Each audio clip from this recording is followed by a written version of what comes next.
Hey, it's Russ Payne with Role Playing Public Radio. We're here at RPPR Actual Play playing a new game for us, Trophy Dark. And this scenario is called the Flocculent Cathedral. But I will not be running the game.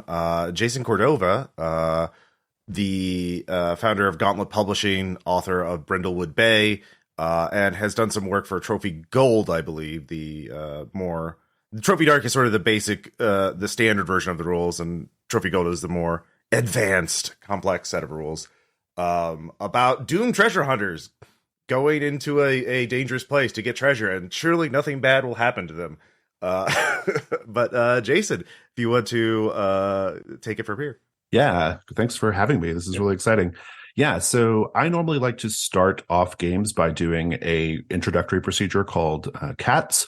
CATS is an acronym that stands for Concept, Aim, Tone, and Subject Matter. I like to do that with every game I run just to establish some basic expectations for what's going to be happening, and your listeners might find that helpful as well. So the concept first of Trophy Dark. Trophy Dark is a horror fantasy game with an emphasis on the horror. It's a storytelling game, though it certainly has the trappings of like kind of traditional fantasy adventure games.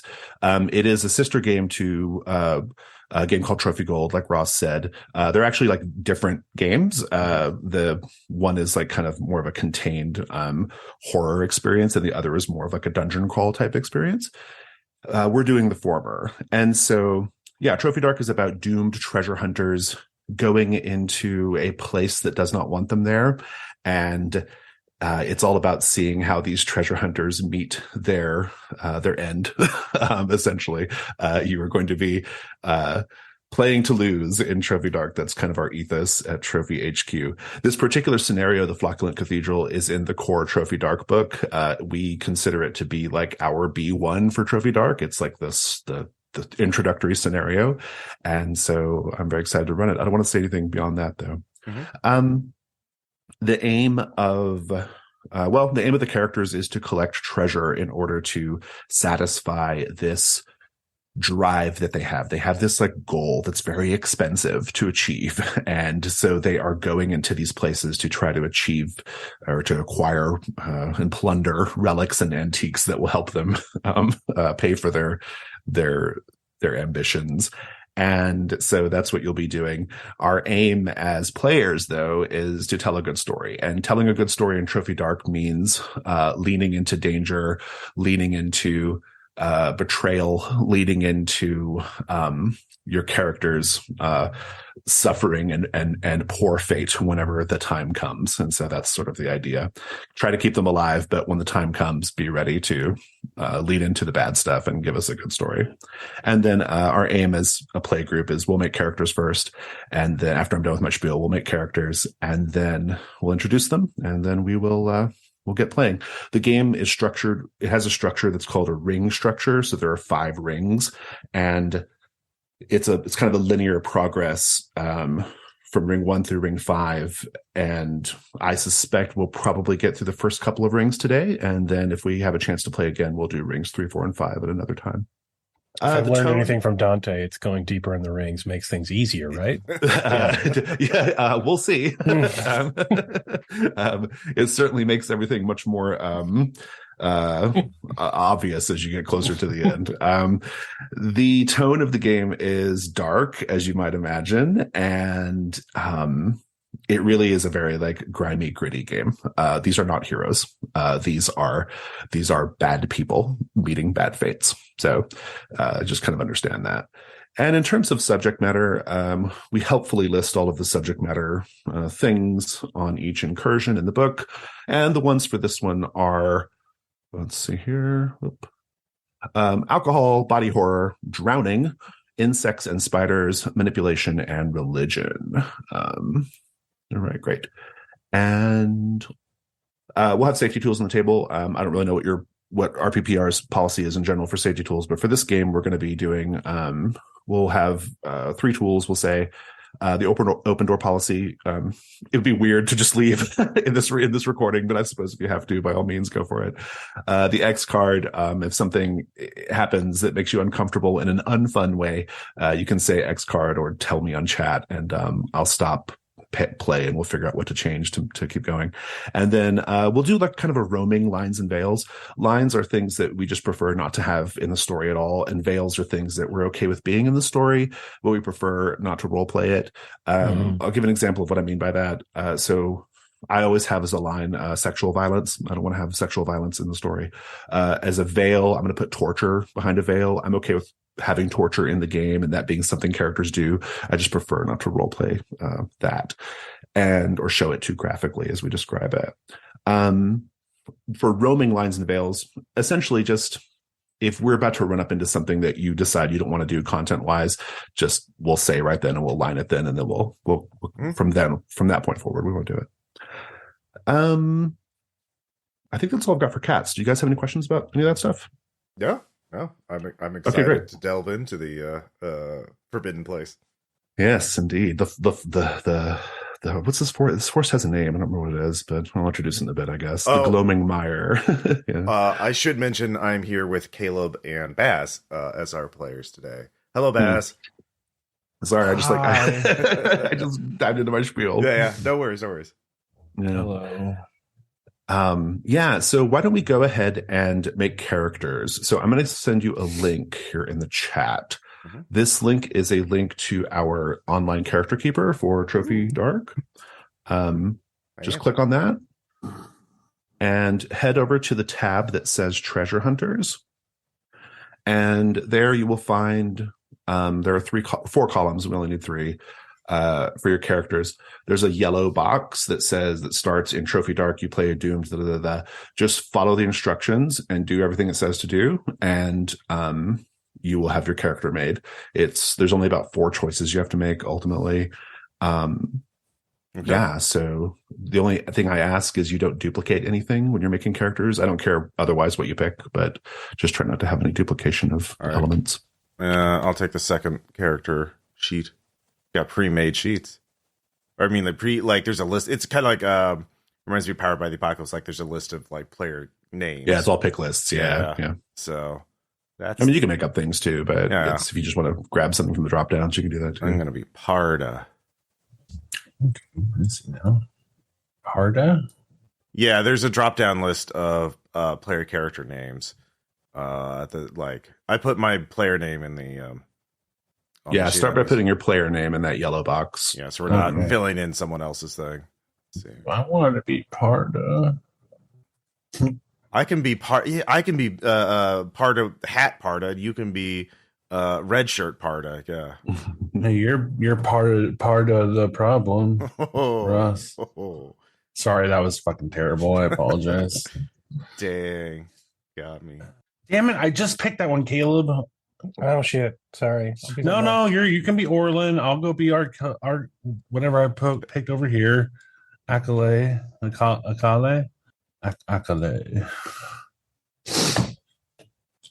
Let's put me somewhere else. Wouldn't anyone object if I was an herbalist? No. I picked Sorcerer. Yeah, each character has like their current occupation and then their background, which is kind of what they were before they were a treasure hunter. Ooh. And that gives them another skill when you pick your background. All right, I'm going to pick Yusuf Royal as my background. Are the drives per background, or is that just like the list of? You just choose, yeah. Okay. And in terms of like what the drives all mean, it's very, very open ended. So basically, when we play, you're kind of giving it meaning, right? There are some things in the setting that are established in the various materials, but for our purposes today, you can kind of essentially just make up things as we go. Mm-hmm. So. But if you have any questions about a particular thing, and I know the answer, I can certainly tell you. So. There's trophies. There's actually 3 books. There's Dark, Gold, and there's another book called Loom. And Loom has all the like setting materials in it. So most of the setting materials. In terms of rituals, you can pick up to 3, but for each ritual you pick, it increases your starting ruin. And that is the starting ruin is kind of like it just puts you closer to being dead or doomed. So it's kind of a trade-off. Realistically, you're probably not going to use more than 1 or 2 rituals in the game. So, but if you just have a really strong feeling about having 3, by all means, go for it. Okay. Yeah. How do I delete a ritual then? You should just be able to pick another drop down, and it should do it. No, I mean, like, if now that I know. Oh, you don't want anything. I just like. Yeah. Can I just delete it? Okay. Yeah, I think you probably just delete it. Yeah, okay. It should be fine. All right. Because I do want Leviathan. I'll just put. Okay, that worked. I like the idea of being able to draw forth a creature of the deep. That's very potentially fun. All right, cool. What are you? Defrocked priest. I was looking at demonologist. Okay, so I got let's see here. Occupation, background, drive. I picked a ritual. And that's it. Yeah, I think that's it. If you, I think the last thing is if you just find an image for your character, you can post it in that little image URL thing. But it's not. It's up to you if you want to do that or not. Okay. Yeah, I'll skip that for now. The setting is, I assume, because I'm a rat catcher. Medieval fantasy. It is, yeah. It's kind of. I would say it's probably like there are no firearms in the game, but there are certainly like it's definitely like Iron Age or somewhere thereabouts. So cool in terms of technology level. I gotta say as a rat catcher, I'm assuming I probably know about as much about the natural world as a doctor at this point, if not more. I took Defrocked Priest as a background, but I gotta tell you, the urge to take Banished Dancer really spoke to me, and I was like, I feel this. I like that you're an emboldened rat catcher. You're a very you're really good at rat catching. I guess you're just Worked at a strip club once at Banished Dancers. You stealing tips? You stealing tips, you son of a bitch? Yeah. He lives for catching rats. It is his cause a fight in the locker room. That was what I'll do. All right. So Baz, you have 3 rituals. Your starting rune is actually 4. Oh, cool. Damn. Is that good or is that bad? That's really bad. Yeah. Yay! But that's okay. Love bad. Yeah, you get a chance to lower your ruin a little bit, but not beneath your starting ruin. No, not which is now you'll never go below 4. Yeah, fucking hell. Cool. It just means you're going to be the most treacherous of the characters, probably most likely. In order to stay alive, you'll have to. I'm going to hide this column we're not using. The most best thing. Excuse me, sir. How dare you? I always look after my friends and make sure that they make it through the game all right. I've never once sold any of you out in a game. Never. Taking a look at your drives right now, I'll kind of give you just a real basic background on some of this stuff, so that you know, but don't feel too beholden to it. So Kaldur is the general name of the setting. It's called Kaldur. And then the forest that is the kind of principal adventuring location of Trophy Dark is called the Kaldur. And then ancient Kaldur is the civilization that was there where the forest is now. It used to be there. The forest grew over it though.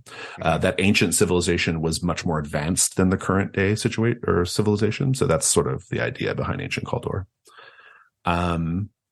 Nagana is a continent that is a different continent, and their whole thing is snakes. They're super into snakes, so that's kind of their deal. And we don't know much about the cult of Darawan at this point. The cult of Darawan is pretty wide open, Baz, so you can kind of do whatever you want with that. So, but if we're ready to go, we'll go ahead and introduce these characters. Yeah. So I'm going to go in the order of the sheet and basically just let me know your occupation, your background, and really importantly, your drive. And if you want to talk about your rituals, you can do that too. We'll start with Caleb and Orlen. Hi, everyone. I'm Caleb. I'm going to play Orlen, he, him. He is an emboldened rat catcher turned herbalist. I imagine if you are catching rats, you are making your own poisons at this point in time. So I imagine that teaches you a thing or two about plants. And I think Orlen is tired of the fed up. traditional science of leeches and bleeding or whatever it is at this point in history. And he wants to learn more about, the magical nature of nature. So he's going to publish some insights from ancient Kaldor, assuming he does not die horrifically. He can entangle stuff in plants, which is pretty cool. So, Fantastic. Thank you so much. And Ross, tell us about Parda. Hey, it's Ross Payton, and I am playing Parda, the Sorcerer, pronouns he, him. Parda is as I mentioned, a sorcerer. His background is usurped royal. So I imagine some court intrigue kicked his family out, or kicked him out of being next in line for the throne. So his drive is to win the heart of the heir apparent, Nagata. And basically, it's a way to get back into a place of power. So going into this place and getting some sort of massive treasure to prove my worth, to win the heart of the heir apparent, as a way to get back to the good life, is my as befits someone of royal blood. And Parda knows the Leviathan ritual, which draws forth a creature of the deep, which is going to be very situational. I hope there is a deep area that I can draw creatures from, a lake or something. Maybe a creature from the murky swamp. Swamp. I take a swamp Leviathan. Yeah. That sounds good. Very situational, but very useful if I can pull it off. So, Leviathan, relatively speaking. Okay. We'll say. Oh, good. Awesome. All right, let's go to Baz and Akaleh. I'm Baz. I'm playing Akaleh. They, them, as a demonologist, former priest who was defrocked for heretical pursuits, like which demons? led them to their. Who's to say? Who's to say, Ross? Perhaps it was demons. We don't know. But yes, that is their backstory, and they want to resurrect the cult of Darawan, which. I'm not entirely sure. I don't even think Akaleh knows exactly what that means. Demons talked a lot about Darawan, I guess. Yeah, the demons mentioned it a bunch in his research. It's just another form of Protestantism. Don't worry. They replicate like viruses. So the demons told him that Darawan, the cult of Darawan, is important, and that they need to bring that back. Stolas was all about Darawan. They just kept saying Darawan over and over again. That's it. Their rituals are doom. So, giving a penance, it's a doom to someone as a gift. I can animate a dead body, and I can cast darkness over things, stuffing all nearby light. Weird how you weren't popular with the other vicars, but with those pursuits. It's the coolest guy at the monastery, the necromancer. Yeah, just ignore him. I was born this way, okay? Awesome. That's Akaleh. Thank you. Okay, so let me just go over a couple of gameplay things before we begin. So this is a really, really sort of dark and doomed kind of story. I've mentioned that already. At a certain point, it's going to become really obvious that your character is basically just there to satisfy their own ends and betray the group in order to stay alive. And whenever that moment comes, you should lean into it. It's also going to become, there's going to reach a point where your character is probably going to be lost to the forest or otherwise dead or changed in some really dramatic negative way. Whenever that time comes, be ready to lean into it. And so we call that play to lose in Trophy HQ. And so keep that kind of in the back of your mind. Another thing is that the game is like very much a collaborative storytelling game. So I have a scenario that we call an incursion. It's the Flocculent Cathedral. It has a structure. It's a very linear structure, but it's mostly just a sort of skeleton of an adventure. The actual like blood and meat and bones of the story comes from what we all do right now at the table. And That collaborative storytelling part comes out in a lot of different ways, but there are two kind of key ways. The first is the posing and answering of questions. I will pose lots of questions to you as we play, questions that explore the world, the environment, questions about your character and their background. In a lot of ways, we're getting these characters at the very end of their story, right? Like we're getting like the last 5% of their life, right? And so what we're really doing when we play this game is exploring what they're all about and what got them to this point and what their drive is all about. So whenever I ask a question and you're not, you need some inspiration for how to answer it, always look at your drive. Your drive is like, that's the main thing about your character in this game. And so think about what your drive means. And that should help you answer the questions in interesting ways. Another thing about the game, in terms of it being a collaborative storytelling game, there's a really particular mechanic called the risk roll. And the risk roll has this aspect called the Devil's Bargain. If you're familiar with Blades in the Dark, we lifted it from there. So it's a similar idea, but we use it a lot more in this game than Blades does. The Devil's Bargain, the way it works is when you're building your die pool to accomplish a task, you can accept a Devil's Bargain from myself or another player in order to get another die. And that Devil's Bargain is a thing that happens in the story no matter what, right? Like whether you succeed or fail, the thing you agreed to in the Devil's Bargain is going to happen in the story. And so as an example of what I mean by that, let's say that Parda is trying to jump across a crevasse, right? And I offer as a Devil's Bargain, well, Parda, no matter what, your sword is going to fall down the crevasse, right? So if you accept that bargain and you succeed at the roll, it's because your sword just slipped out of the scabbard or whatever and fell down the gorge. But if you fail at the roll, it's because Parda also fell down the gorge, right? So no matter what, the sword is falling down into the crevasse.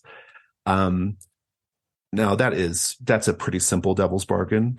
Caleb will probably offer something much more interesting, like no matter what, there is a delegation from Nagana on the other side of the crevasse, right? Now that's a really interesting Devil's Bargain for Parda, because we know that Parda's drive is to win the heart of the heir apparent of Nagana. And so that is something that we did not foresee in the story until Caleb said, there's a delegation from Nagana on the other side of the crevasse. And so that's something that we then incorporate into the story. And it's something that, that's kind of what Trophy Dark is all about. It's about kind of creating these things that we hadn't anticipated before in order to tell a good tale. And so when you are thinking about Devil's Bargains for other players, think about their drive. The simple ones are good sometimes, like the dropping the sword down the crevasse. Sometimes that's the best answer, but maybe there's something more interesting that you can do too. So, and then finally, in terms of gameplay, actually that might be, I think that's maybe it for gameplay. The rest of it we can sort out as we play. It's a pretty simple game mechanically. It's a very, very rich and deep game narratively. So that's sort of the thing to expect.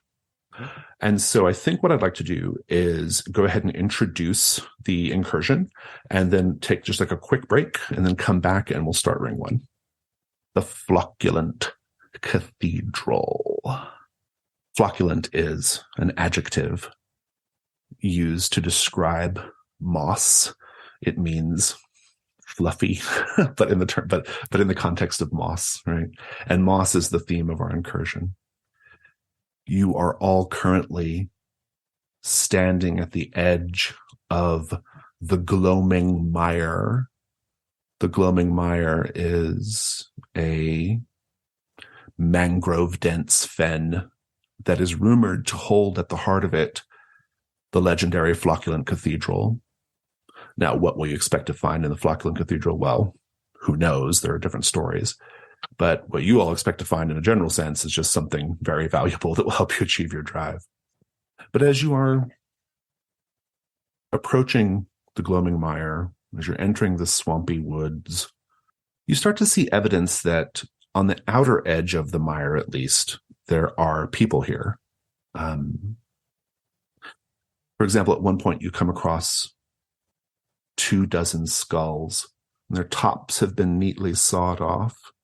And they've been arranged on a fence to form like a series of planters. There are garishly colored pitcher plants kind of growing out of these skulls. And there are fat, iridescent horseflies kind of buzzing languidly around them. A question for everyone. What other evidence do you see that on the outer edge of the Gloaming Mire, at least, there are people here trying to carve out a life? And how is that life a hard one? You know what I think of gibbets, those little cages they would put people in and hang them from a high place. There's got to be like a ruined stone archway with a gibbet hanging from it. And there's still like a living person in there. Whoever that poor soul was, they were only put in that gibbet like a day or two ago. They're still like shuffling, rattling the cages or rattling the bars of the cage and trying to lure pigeons or birds to get something to eat. So yeah, a gibbet swaying in the wind with some poor creature in rags. You can't tell anything about the poor soul because they're so concealed by these dirty rags. But yeah, that's not someone who's been there a long time because they're still moving. Mm-hmm. Orlen, Akaleh, what do you see that shows how people are living a hard life out here but managing to get by? Corvée labor. They're trying to dig an irrigation ditch by hand, and obviously being supervised by the people in charge of management that day, what with the whips and staring down at them. And they all look resentfully at me as I pass because I'm walking on a road and not slamming a wooden mattock into a endless mound of mud. Yeah. Fantastic. I would say there is a cloying miasma about the area that just ever present, no matter where you go. You smell something. It's not right. And it's unsettling as much as it is disgusting. It just makes you feel unsettled for being around it. But it just kind of permeates the area. Mm-hmm. But it's a civilized miasma, maybe. It's a refined miasma. Well, yeah. This is a hot, murky, muggy swamp. And I am curious if your characters are, first of all, are they accustomed to climates like this? Absolutely not. If they are not, how do we see you right now? How are you trying to stay comfortable or manage this nasty, nasty environment? If they are, what adaptations do you know to do to be comfortable in this kind of environment? Orlen's pretty happy here as an emboldened rat catcher. He spent much of his youth in crawl spaces and shoots, hunting pests. He's covered in, he's very poncho heavy. He goes poncho up top, long leathery skirt over whatever pants he's wearing beneath, an outer layer that can be shed of whatever filth he has had to crawl through recently. So, let's see. Parda just came back from Nagana and is wearing, and that is a desert kingdom. So he's used to the heat, but not the humidity. So he's wearing like a white, mostly white clothing, like a white hooded cloak, and he's wearing light armor. So he's at this point, he's been like someone who's wearing fine things, but he's worn them too long without maintenance. So the vestiges of wealth fading away as time goes on. So he spent most of the last of his coin on this trip to Nagana to win the heart of the heir apparent, and it wasn't like a no, but it's you gotta bring something to the table here. So so sweating a bit, wiping away sweat from his brow with a cloth, a handkerchief, and hand hand on the pommel of his sword, and looking a bit unhappy, but whatever. It's just another obstacle in my road to reclaim my greatness. So. Mm-hmm. And what about you, Akaleh? I am complaining the entire time and starting to doubt whether or not resurrecting the cult of Daron was worth coming to this fucking place because it is miserable. I'm like, you know what? Maybe I made the wrong call. The thought of every missionary throughout history, man, hope salvation is worth this. Yeah. You managed to go through a few small settlements on the outer edge of the Gloaming Mire, perhaps grabbing some meager provisions that they might have. Most everyone here is quiet because speaking is too exhausting given the climate. But they're also probably just generally wary of outsiders. You eventually get past these settled areas. The very last thing you see, the very last sign of habitation, by people at least, is a broad, shallow pond filled to capacity with foot-long koi. And each of the koi has a thick, mottled coat of slimy, multicolored moss clinging to it, like fur waving in the water. And then beyond that, it's just the mangrove trees. And the trail is barely a trail, but it is going in. And that will lead us directly into Ring 1 of the incursion. Ring 1. You have been making your way through this mangrove forest for the better part of the day. And the aforementioned heat, you get a bit of a reprieve from it as the sun is going down. But now, of course, it's just darker and maybe harder to see what lurks in the water that at this point is kind of up to the height of your calf as you're sloshing through it. But you're managing to get through this maze of mangroves, occasionally losing the trail and finding it again. You haven't seen another person since the guy hanging in the gibbet.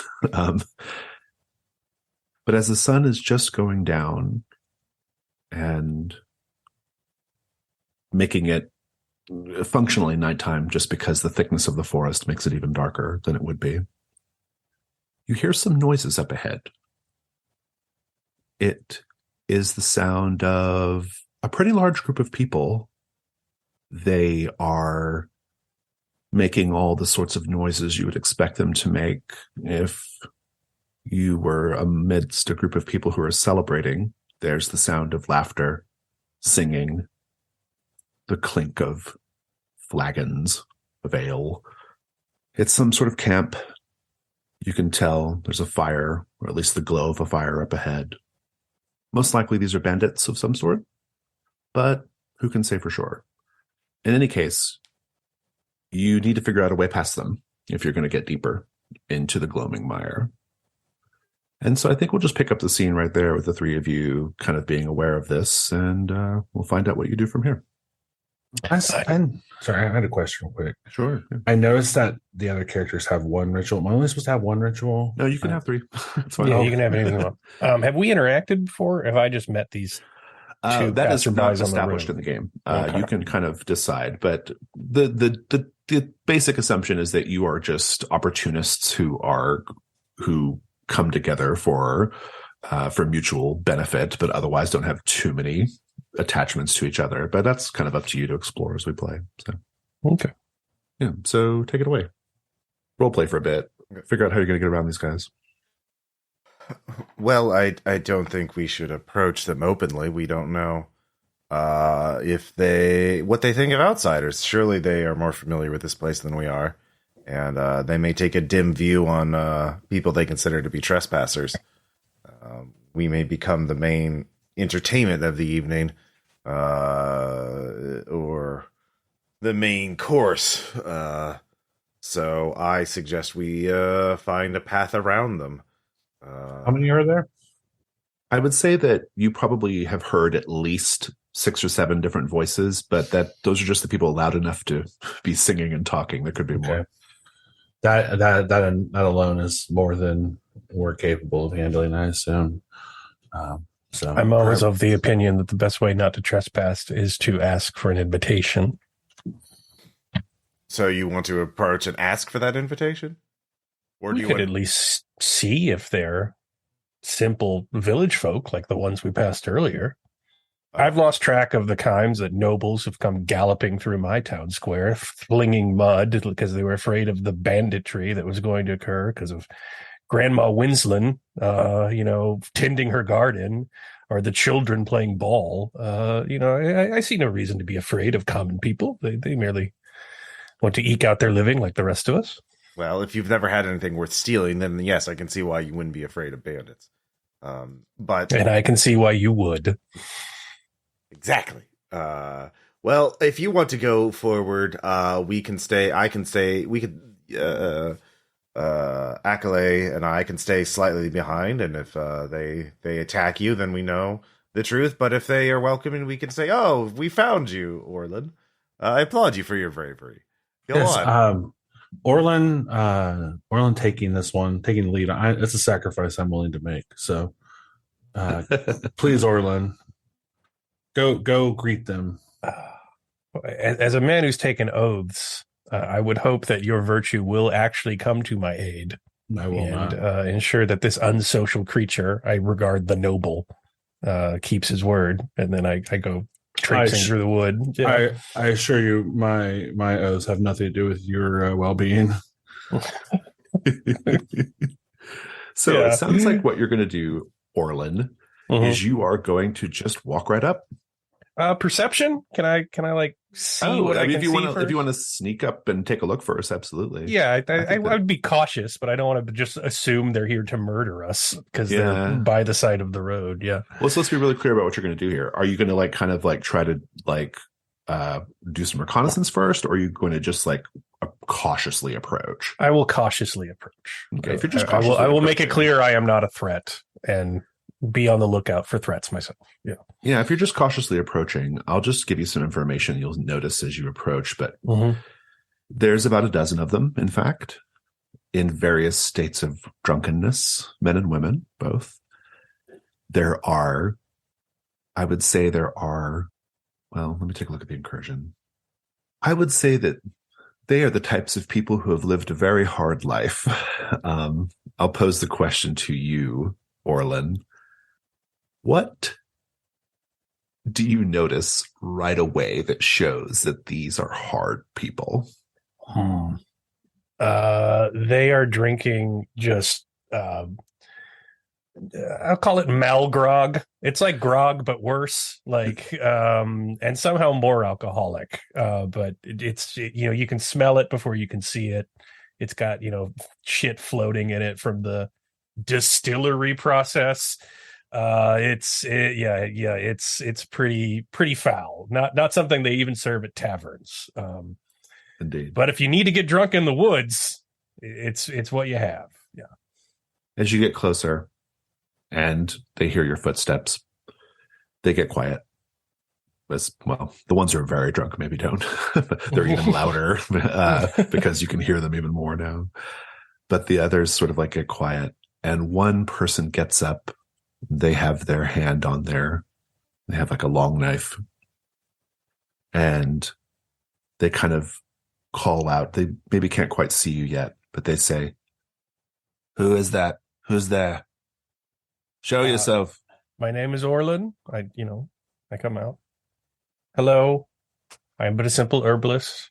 I'm passing through. Oh, you're just passing through? Just like that? Well, no, I wanted to introduce myself. And then they all kind of look at each other. And they say, "Well, that's all fine and good, Orlen, but you can't pass through unless you pay the price." And what might that be? What have you got to pay with? It's a sort of elastic situation, Orlen. I'm a simple herbalist. My currency grows on the trees and in the fields. At this point, you will notice a person pressed up against one of the trees, and they are kind of moaning in pain. And you see the telltale signs of a wound that has rotted. And this person who challenged you says, "How convenient. We happen to have someone here even now who could use the services of an herbalist." I would happily do so. I want to help all my fellow men. That's why I journey. They will sort of welcome you into their little encampment. And here, let's kind of paint the scene a little bit as a group. Mm-hmm. This is just sort of us as players talking more than not necessarily what Orlen's seeing. Mm-hmm. But what signs of violence are there in the encampment? I would say many blades. I would say everyone's armed, I imagine. I would say there is a chest with some dried bloodstains on it that does not look like it was made locally. So quite beaten up. But wherever they got it from, there was a fight over it. Yeah. I would say in the corner, like near in the encampment, there is like a pit that there are two people currently knife fighting in. Nice. Like good. not to kill, but definitely to draw blood, and they're going to town on each other. I love that, and in fact, I think Orlen, as you kind of are walking through the encampment, you hear like a scream as one of these pit fighters like has a blade stuck in them, and the fellow who has introduced himself now as Basso, he says, "Another customer coming up, perhaps," as that person falls down holding the wound in their side. But I suppose I shouldn't ask where the wound came from. I say that aloud. Right, yeah. Well, the pit fighter, their wound is pretty obvious, and probably this person who is leaning up against the tree with the rotting wound, they probably also are maybe recently troubled in the pit. That person looks up at you and says, "For their sake, you better not save me." It's a woman now, you can see. Who is they? All of them. And she's looking around at the whole group of people there. "I've got so much payback to give to these bastards.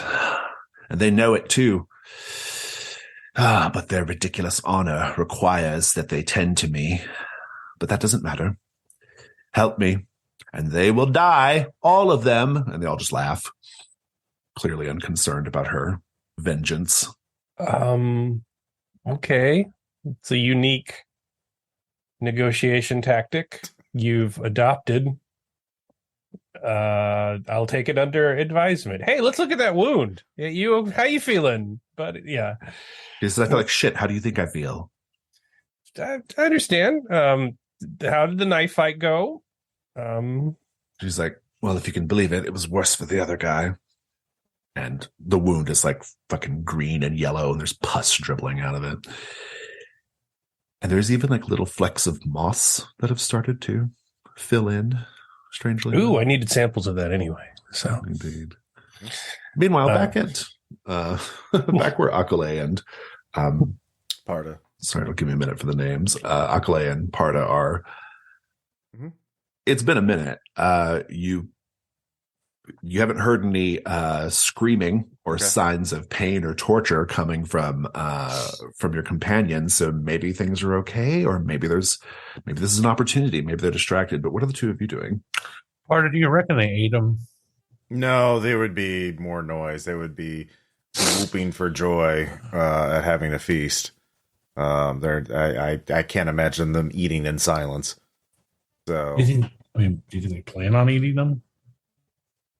They would have also made a noise to capture him. They wouldn't have let him, they would have tied him up as soon as he came in.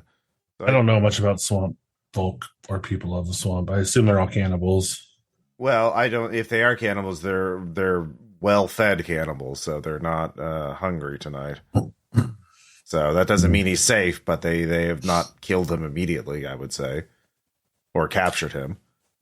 So we could try to sneak around while they're distracted with him, or we could go in ourselves and see what is going on. I mean, a fire does sound nice. Yeah. You want more heat? Well, I mean, something to dry out with, at least. I will say that as you're having this conversation, Yeah. someone from the camp, you can see them as they sort of walk into a shaft of dying sunlight. Mhm. Someone in the camp is sneaking away from the camp, and they keep looking back to see if the others are noticing them sneak away. And they are heading somewhere to do something that they don't want to be seen doing. On the other hand, What do you do? So I point that person to Akaleh and say, why don't we could stumble upon a single person. Perhaps we could be other travelers and innocently stumble on this person and find out what they're doing. I suppose. All right. So I start tailing the this person. Yeah, let's do a risk roll. All right. So Yay.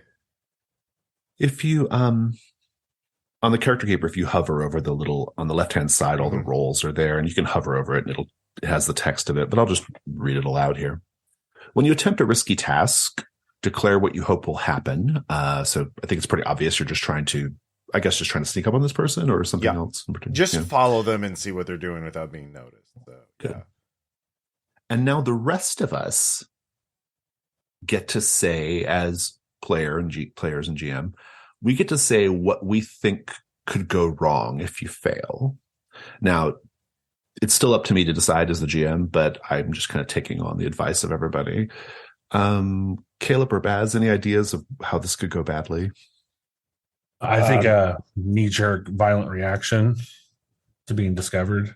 Yeah, I was going to say something similar, like you end up with your own knife wound in your stomach.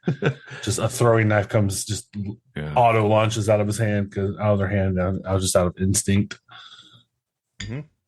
Any other thoughts, Caleb? The camp discovers what the person sneaking away stole. I mean, good. Yeah. They don't seem to have much camaraderie with the constant stabbings for entertainment. Indeed. And the makeshift fighting pit. The family that stabs together stays together. Right. That's good. It's an old peasant custom. So now we take a look at dice. Let's take a look at dice. So Parda, now we have to ask the question, if you have a skill that you think would be helpful in your sneaking. You have alchemy, rituals, symbols, and commands. I'm not feeling great about that skill-wise. Nope.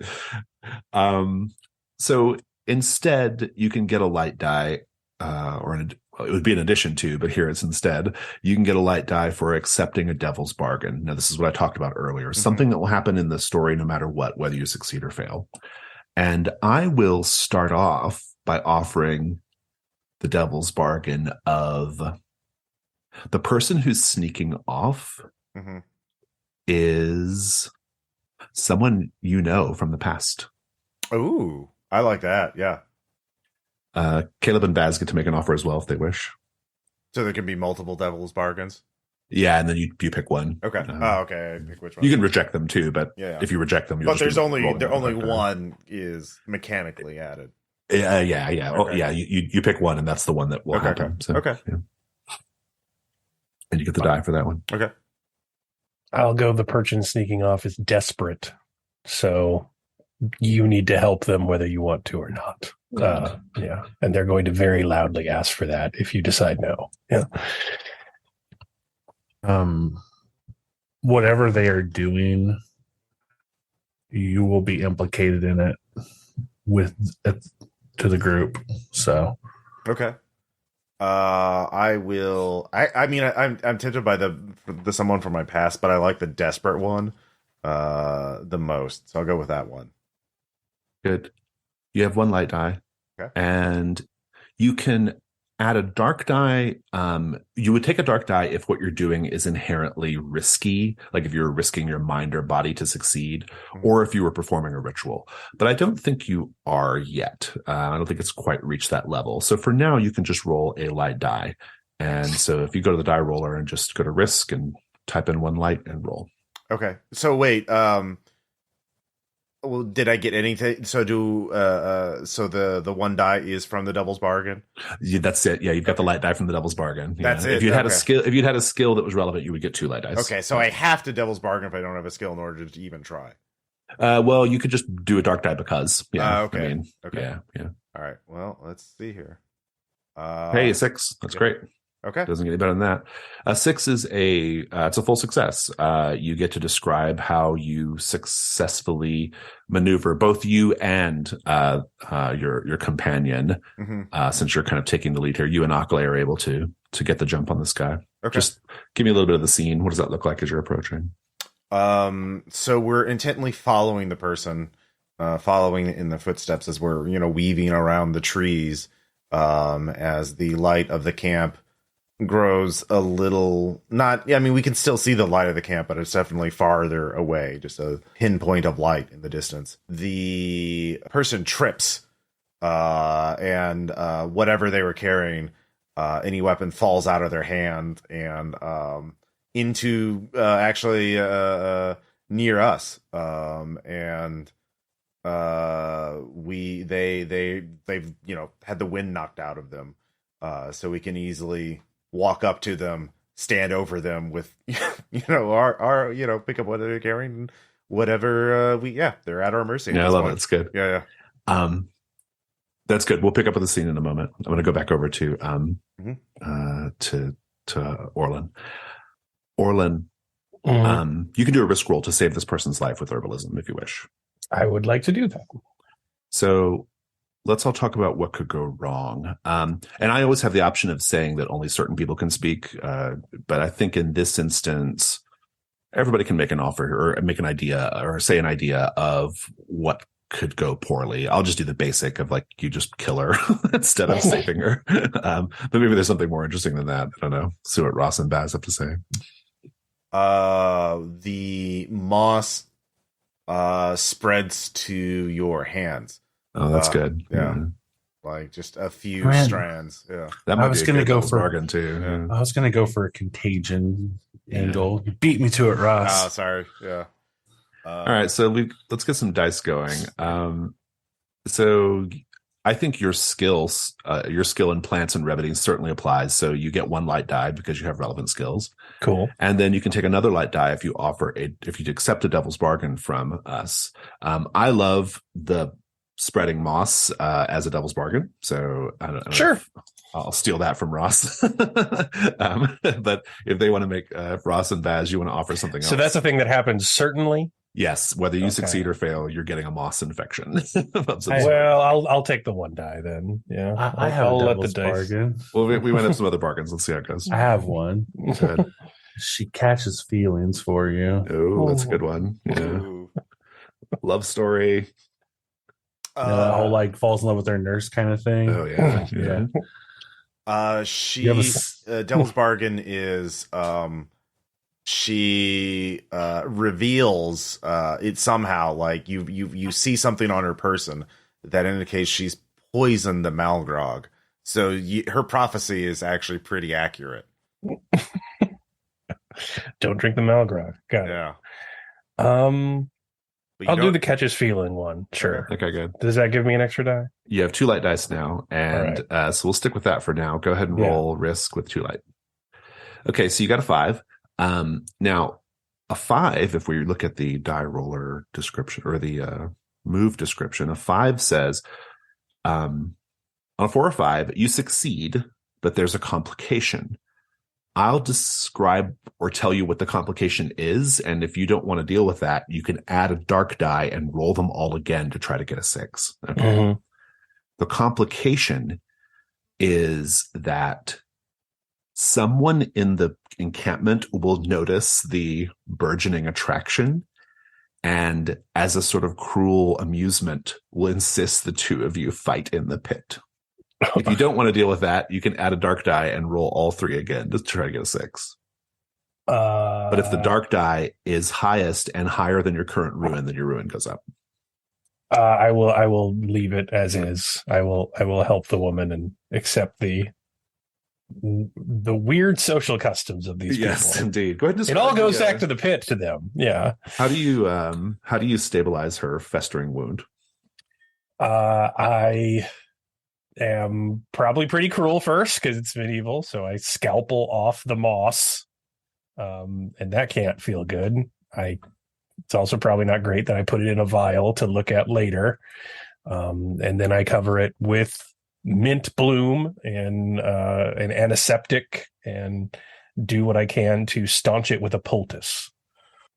I think this is taking a little bit of time, but and I think the party is kind of like simmered down a little bit as everyone's kind of watching, and you hear murmurings of like, where did you come from? Like who's traveling in the fen by themselves and all that kind of stuff, right?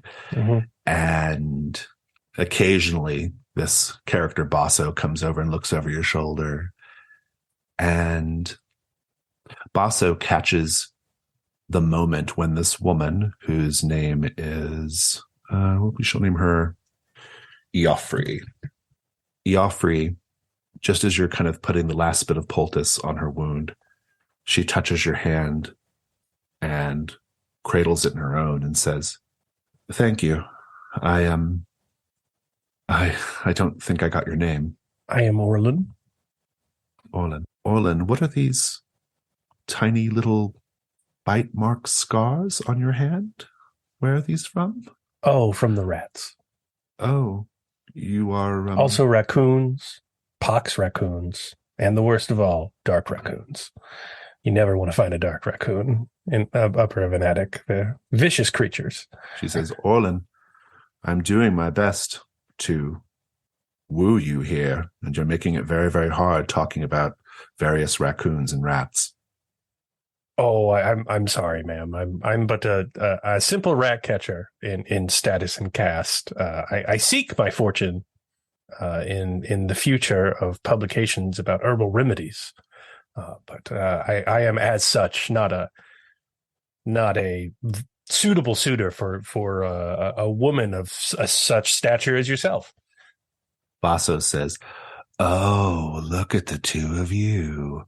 Love blooming in the mire. Isn't this nice? What a fine, fine circumstance you two find yourselves in. So, what's it going to be then? Betrothment, followed by a marriage, a secret wedding perhaps underneath the mangroves, followed 9 months later by the first of, no doubt, an entire clutch of young brats. Have I prophesied it correctly, Eoffrey?" The pit seems quite full. I'm sure we don't need more kids here. You seem to be round the clock scheduled for the pit as is. I don't know where we'd fit more people in. Basso says, "I think it would be very, very interesting indeed if we fit the two of you in. Let's see if your newly bloomed love can survive and indeed overpower the desperate need to stay alive at knife point." And Eoffrey is just like rolling her eyes, and she's like, "Oh, I can't wait to kill this guy." And Basso just laughs.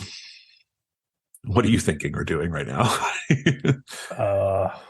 Can I at least have a drink first? And then Basso laughs. Let's cut back over to the guy who was sneaking off. Akaleh. Yes. This man, even in this dim light, has the look of religious fervor. You know this look, but you can see it. What do you do? What faith are you? Are we in talking range with him? We caught him. Oh right? yeah, you caught him. Yeah, he's caught. You seem to have the faith. I can feel it upon you. What faith might that be?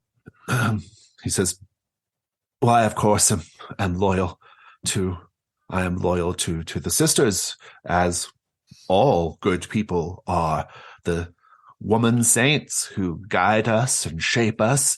And he kind of looks in your eyes and says, "But I can see that you are not, friend. You have the look of heresy about you. Yes. What if I told you those were all lies they told you? There's It's a grand truth that awaits those who are willing to see past their flawed faith. I would say then perhaps we have common cause, friend. We are perhaps bonded, not just physically, because you are currently holding me down into the muck, but also spiritually. Hmm. You can help me. Could you could help us as well. We need to get through here. We can help each other. Yes, this is good. Very good. There is a creature of the wood. I have seen it stalking about. My intention was to draw it here so that it might terrorize and, if we're lucky, lay waste to these scoundrels in their encampment. I wasn't certain that I would have the strength or fortitude to draw the creature here, but now that the two of you are here together, we can certainly do it. Am I to assume that you don't count yourself among their numbers? No. I was merely trying to pass through, much as you are now, and I was waylaid by them. I refused to pay the price. I refused to fight in their pit. Oh, they have a pit? Yes, indeed. They're very committed to it as a way of organizing themselves, their own particular little society. It's a lot. Interesting. So how did you get away from them? Well, someone entered our camp just now, and everyone is distracted. I suppose that person is with you. There aren't anyone else. There's no one else around here. Only in passing are they with us. How is that? How is the stranger dealing with them? Is he still among the living? Yes, he's tending to the wounds of a surly member of their company. Ever the philanthropist, that one, isn't he? Yeah. Always looking to help those. Yes, well, I should warn you that if we go with my plan, your companion, erstwhile as he may be, will be in danger as well. As I said before, that is a sacrifice I'm willing to make. Okay, so well, certainly he's not going to have any of that malgrog, so he'll have his wits about him. I mean, I can smell from here. So I'm sure he's a quick-witted fellow. He'll be fine. What is this creature? How do we summon it? Oh, summon it. Yes, that is an excellent idea. Do you know magics necessary to bring forth creatures? I know there are people who do such things, and I'm very good at reading people. Just as I have read your friend as a heretic, I read you well as someone who is perhaps was raised in a more gentler academic environment, and so you might know such things. Well, first off, a heretic is a matter of perspective. I say the word with nothing but admiration, friend. Trust me, I do not say it as a way of disparaging your character. The sisters, they're the worst. I'm glad we're on the same page. Heresy is the way to go. Yes. What am I reading of this guy? Is he aside from being very good at reading people, like what can I tell about our new friend here? He's probably totally insane, but okay. Fair. He's just like looks like a typical peasant. Then he doesn't have any unusual. Yeah, that's interesting. I would probably say, let me see if you have any skills that might tell you something. Oh, you have symbols. That'll help. Yeah. I think that, yeah, he is actually marked with. So people who follow the faith of the sisters, which is like 95% of the people in this land. Yeah. The sisters are these women saints of history and myth who they each have their own little domain, and they essentially historically kind of keep everyone together. Otherwise, everyone would just be worshiping whatever small, animal or forest gods is, local to their community. The sisters sort of bind everyone right under one umbrella. But there are people who believe that the sisters are in fact demons, horrible monstrosities that use this religion to just control people. He has symbols that indicate as such. Okay. I think on his forehead, or no, on his temple. Mhm. On his temple, he has a small sort of star-shaped tattoo, which is a symbol that indicates his mind has been opened up to the truth. Mm. Okay. Well, friend, I think you are correct. I do know of such things. But anything you could tell us about the creature would aid in our endeavor to call it forth to our aid. Of course. It is, well, it is a creature of the woods. It has the aspect of a bear, but it has an aspect of other creatures as well. It is mostly, well, how shall I put it? It is an abomination in every sense of the word. And if you summon it, it will be ruin to whoever has to face it. But a more surer path past these bandits, I cannot think of. And how are you planning to call it? Well, that's the thing. I was just going to go where I believe its lair is and sort of make lots of noise and then run in the general direction of the encampment. But I'm hoping that you have a plan that is more, maybe you have a method that is more sensible or safe. Do you think you could enter the camp and leave again? Oh, yes, certainly. Yes, I think that's probably possible, but I don't want to.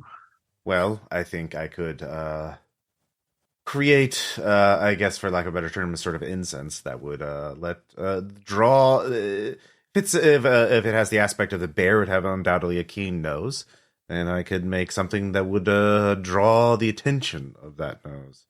And if you could plant it in the camp, well, I'm sure it would go there. What a fantastic idea. Yes, wonderful. Friend, are you a follower of the faith of the sisters? I am aware of their customs, and certainly I have attended their sermons, but I would not call myself especially faithful. Good, because it is all lies. Yes. Wouldn't you say? Lies.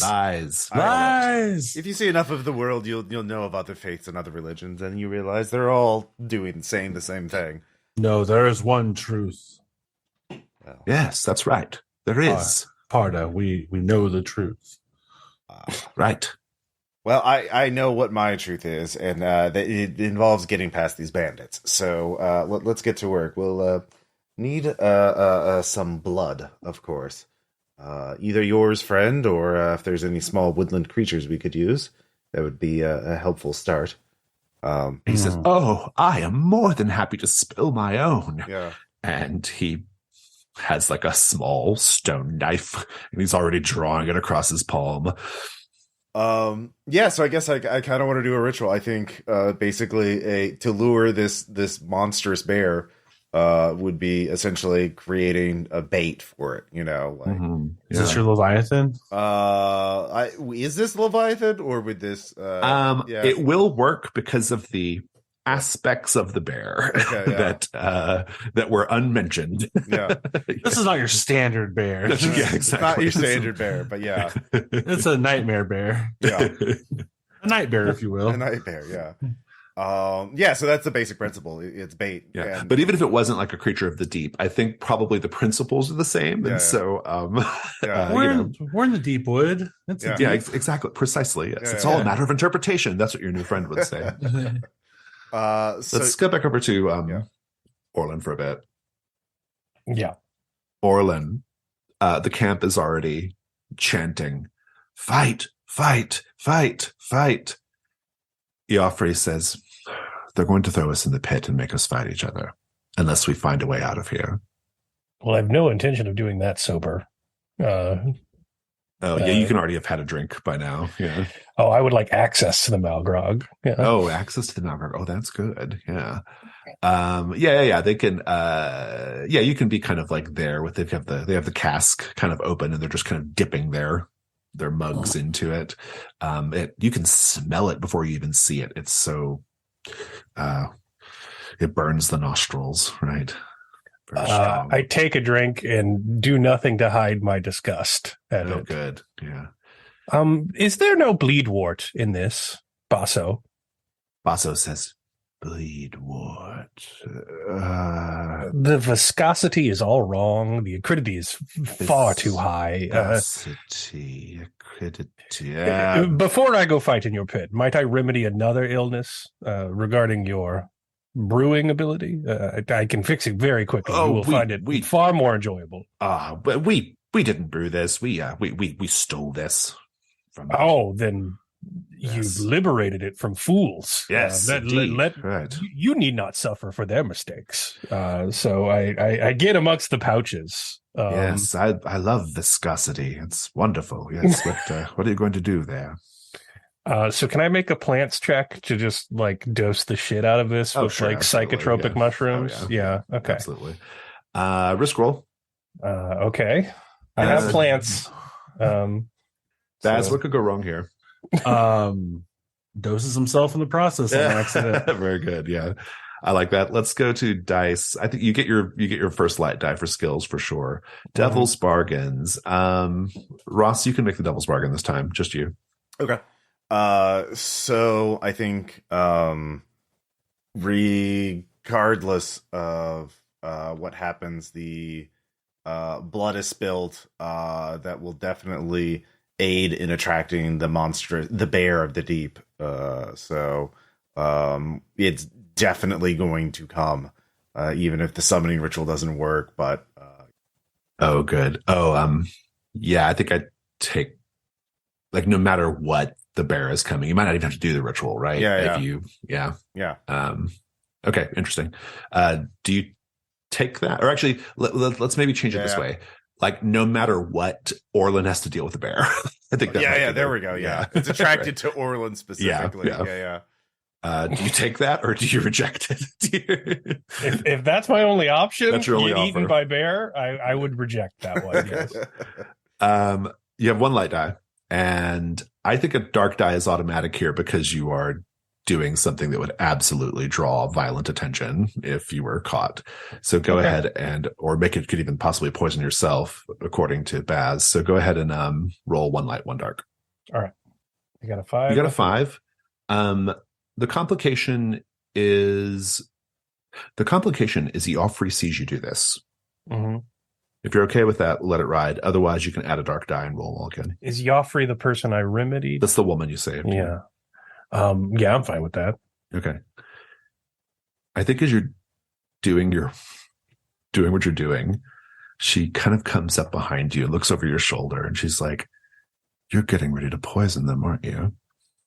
Poison is a matter of dosages, weight, kilograms. I don't have nearly enough time to factor in all those variables. You don't consider this a cowardly way of resolving the situation? I did not willingly seek to fight you with a knife in a pit. I am improvising. I'm doing the best I can here. Yeah.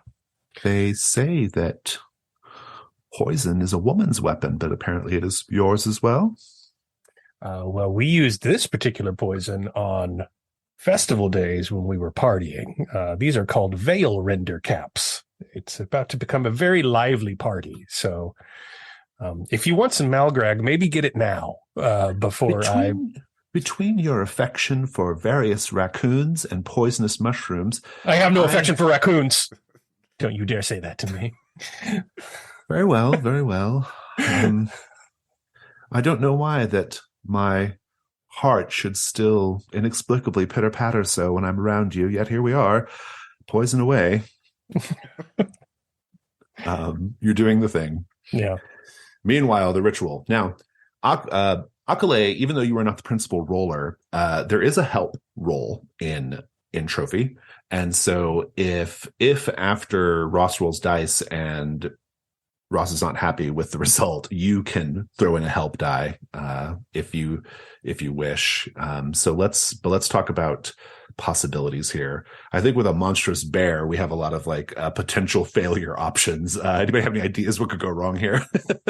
You accidentally summon a horde of them, not just one. Good. Yeah. The whole clan. Yeah, you got more than you bargained for. That'd be a good devil's bargain too. I'm going to say that it is summoned. It's pissed, and it's nowhere near the encampment. That's like the that's the ultimate fail state. I feel like for this. I will actually amend mine. I don't like that one as much as this. You do summon it, but it is incredibly passive. It does not want to do what you want it to do. That's actually very good. Yeah, it's like very lazy. It just wants to sit there. Yeah, I'm not offering anything anymore. That one's pretty great. Yeah, that's great. I like that too. That could be a good devil's bargain as well. All right, we're just talking failure for now. Let's talk about dice. Okay, so taking a look at your dice, you're doing a ritual. You do have rituals as a skill, so you're good to go as far as your first light die goes. Now the devil's bargains. Do you want to offer that as a devil's bargain, Baz? I think that'd be a pretty good one. Yeah, I do. It's the passive bear. Yeah, but then that kind of like, then we have to do something else to prod the bear into doing the thing we want. Exactly. Yeah. Figure it out. So we're just kicking the can down the road. Yeah. I mean, the bear could have the moss infection, which is probably not great. I like vector. that. I think the moss infection could have the moss madness. Okay. Yeah. Totally. All right. I'll take that. Yeah. All right. You got 2 light dice, and then you have to do a dark die because of the ritual. So go ahead and roll 2 light, 1 dark. Okay. 2 light, 1 dark. Hey. So did I gain a ruin or something for? Yeah. Did I gain a ruin for using my dark dice? I don't know. It did not. Your ruin was not the highest die, so it has. Oh, okay. Sorry. If it's the highest die and that's higher than your current ruin, then your ruin goes up. All right, that makes sense. The summoning is going to work. You will be able to create the incense, and your new friend will be able to bring it into the camp, and that will cause an incredible amount of trouble because the camp is also currently in the middle of becoming high on mushrooms or dead or whatever the hell Orlen's doing with the grog. I would like for you to at least describe I'd like to see what the ritual looks like. Like, is it just a simple like burning of the incense, or is it something else? No. So, I have like the incense stick as one of the ritual, summoning tools. Then within blood, then I don't light it yet. That's the last part. That's when you want it to be summoned to that spot. So instead, I sort of like take it in both hands and perform a chant, basically asking the forces of the universe, forcing my will onto the incense to bind, to sympathetically link this to the bear, so that when one is lit, the other is aware, so that they're, intrinsically linked. It is basically like a itch that cannot be scratched, a pain, not a minor pain, but like a prodding that cannot be silenced until the bear reaches the stick. And so there's like a bit of like just the slightest bit of unnatural light coming from the incense as I, force the universe to my will in that. While this is happening, yeah, Akaleh, your new friend, comes up to you and whispers in your ear, "If I don't survive this, friend, seek out the Flocculent Cathedral. If you should reach it and gain entry into it, there you will find a book rendered in silver. This book contains the true names of the sisters. Find it and tell the truth to the world." Indeed. I think you'll survive. Don't worry. In some fashion, I'll make sure that you accompany me. He takes the incense. Yeah, I hand it gingerly like it's a live bomb, because it basically is at this point. Yeah. I think I would like to check in with Orlen before the bear arrives and ask, what is the tainted grog doing to the group, to the encampment? An intense psychedelic that will hopefully make it difficult to notice me crawling out of that pit and getting away. Yeah. I think you'll be able to escape between the two, between that and between the appearance of the bear. I think you'll be able to escape well enough with the offer if you want, I suppose. When the bear they come appears, along. Yeah. when the bear appears, everyone sees it. Mhm. Everyone is close enough to see it or is in the camp and can see it. You hear it all. You all hear it first as it's sort of reaching the edge of the woods. And Akaleh and Parda, you don't know what Orlen's done, so you might be surprised that the encampment is having no particular reaction to the noise. But the noise, as it approaches, the bear steps into the light. It is a bear, but it has large green patches of moss all over its fur. And it has wounds that swamp water dribbles out of, green and black. And it doesn't sound like a bear. And its eyes are not the black eyes of a bear. They are eyes that know. They are eyes that understand. It has the voice. It's almost as if the bear is speaking with the voice of something inside of it, a person it ate or something like that. But when it opens its mouth to roar, it just kind of is like, at this point, everyone has to make a roll called Ruin Roll. Whenever you encounter something disturbing, you make a Ruin Roll to see if your ruin goes up. There's a die roller there, so just hit roll and see how it goes. And I am trying to roll to prevent my rune from going up. I need to roll under my current rune. Yeah, so you have to, if you roll under your current ruin, or equal to or under, then your ruin doesn't go up. Ah, lucky me. A 3. Right. Ooh. So Akaleh's ruin is good. Parda, yours is going up though, because you got a 3, and Orlen, you got a 6, so yours is going up. Parda and Orlen, how are you feeling when you see this bear? Like, what does it make you think? What does it make you feel? Parda is heart is pounding and is a bit ecstatic that it worked, just like in the books. If only my tutors could see me now. But also like, oh, that's a very dangerous thing, and I'm inside of it. So it is. My life is in peril. This is terrifying and exhilarating at the same time. So yeah, the heir apparent. If the heir apparent could see me now, but oh well, it's very uncertain if anyone will see me, because that thing is deadly.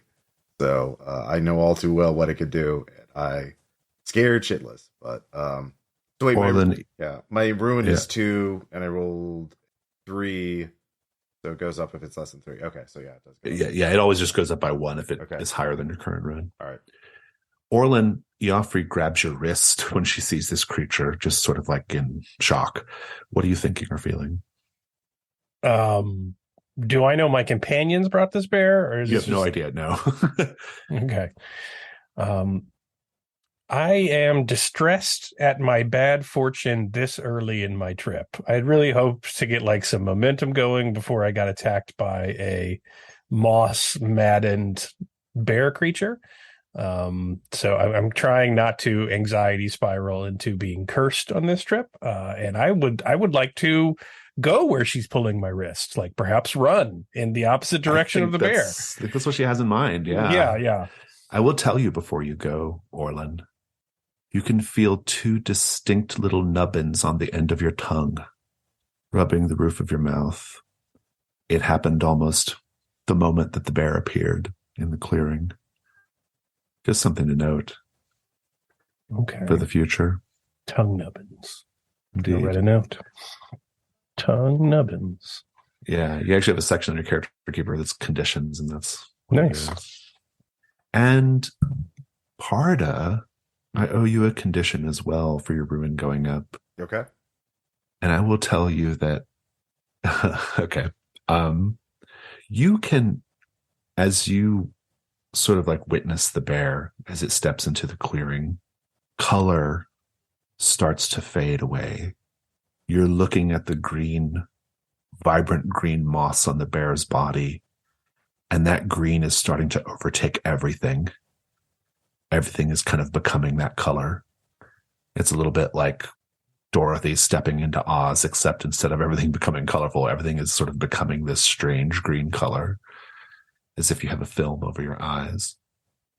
Akaleh, the appearance of the bear does not make your ruin go up, which means that you are not being pulled deeper into the woods magically or psychologically, or you're otherwise keeping it together. How does it make you feel when you see the bear? I feel that the visions shown to me by the ruinous ones I commune with are much, this pales in comparison to the things I've seen in my dreams and visions. So I just kind of ambivalence. I just look at it as if it's merely a bear to me. I have no care or worry about it. And I'm just glad it's not coming for me. Indeed. Joffrey and Orlen, you can join the other two. Or Orlen, you and Joffrey can join the other two. You can make your way past the encampment. You might catch a glimpse of what's happening as you push past the bandits. The bear is sort of standing up on its hind legs, its paws outstretched, almost as if like welcoming the bandits. And the bandits in their sort of stupor, their drug-induced stupor, they all start singing a song in unison. And one by one, they approach the bear in a manner of worship, in a manner of confession, kneeling at it. And instead of giving them absolution, the bear cleaves their skulls in two with its paws. They don't even scream out. They just accept this as their natural fate, being one by one rendered in two. And they continue singing this song as you press further away. The song is an interesting one. It's almost like it would be a shanty if not for its sort of morose and morbid tone. But essentially, it's a song about people who found their way to the Flocculent Cathedral, but promptly squandered the riches they brought back. They are people who found what they were looking for, but then the Gloaming Mire found them and took back what they had taken. People who met terrible ill fortune, even when they thought that they had achieved their heart's desires. I want each of you to tell me a verse you overhear that reminds you of your own background, and how will you avoid the fate of the poor fool in that verse? Think on it for a moment. And whoever wants to speak, go ahead. I think there's probably something about a peasant boy finding a flower amongst the moss that, grants immortality and using it before becoming moss himself. And there's probably some moral in there about hoarding one's riches instead of giving it away. So, yeah, there's another verse about carrying, gold and silver forged in blood, going as it weighs the pilgrim down until they sink into the swamp, never to be seen. And the gold, how will you avoid that? You have to let go. You have to drop it. You have to let go of the gold and silver, so you will not be pulled into the depths. Kind of at a loss on this one. Something about piety or respecting forces beyond your control. It speaks of listening, like following one's faith. Is what leads to your downfall in the first place. Like, you shouldn't follow the faith, and I intend not to. Indeed. I would like for everybody to make another ruin roll because of this strange communion going on in the encampment right now and the song, just to see how it affects you. Damn. Great ideas with the bear, guys. Yeah, Good man. job. Good job with the bear. Yep. Welcome to the Four Club. My plan: give them a party. Two aggro. Oh, Messianic moss bear. Better choice. Thanks for the rescue, yeah. traveling companion. Look, Parda, you're going up. Yep. How are you feeling as you hear this song? And indeed, maybe glimpse what's going on in the encampment. Yeah, I started thinking back about how my own family was thrown out of power for, I don't know, things like demanding excessive tithing from other counts, from other nobles, and hoarding vast amounts of treasure, but still being miserly when it comes to paying the royal guard, and how that greed. Unrestrained greed caused everyone to literally stab most of my family in the back, and in a bloody night of violence and a coup. Yeah. So I am thinking, am I following my family's path of unrestrained greed? So yeah, I'm Indeed. deeply conflicted. Yeah. You all with Joffrey in tow. Your ensign's friend is not currently with you, but with Joffrey in tow, you make your way past the bandits. You continue down this rough trail deeper into the mangroves. At one point, you come across an ancient but still standing well of rough but carefully fit moss-covered stones. There's a powerful smell of damp mold rising from it. And there are fat violet slugs lining the inside of the stones where the sun would not fall. So passes Ring 1. Ring 2, wherein the treasure hunters pass out of the mangrove maze and into an area of thick brambles and stunted trees with marshy soil. In fact, you don't get very far before you need to make camp, because the sun was already going down, and then you spent a fair amount of time dealing with bandits. And you've had a long day. It's hot. Joffrey is recovering from a grievous wound, and everyone is maybe a little shaken by the sight of things they saw. Well, maybe not Akaleh, but everybody else is. It's a boss. Bear moss. But maybe that's why Akaleh is on watch first, while everyone else has a fitful rest. And we're going to just zoom right up to that, Akaleh. Akaleh, I'm curious, while you have some time to yourself here with the others having their fitful sleep, how do you pass the time on watch? I probably reciting litanies, heretical litanies, of course, not of faith, but of heresy. And what is Darrowwan's deal? I don't know. Is Darrow a person or an entity or a god? I don't even know if it's established. Actually, well, I can find out really quickly if it's a thing in the setting, because I can do a Control F on our setting book real fast and see. I don't know offhand though. Is this in the Trophy Dark book, or is it separate? This is in Loom. Okay. Yeah, if it's anywhere, it'll be in Trophy Loom. Let's see here. Darrowwan. There is 2 references to Darrowwan in the book.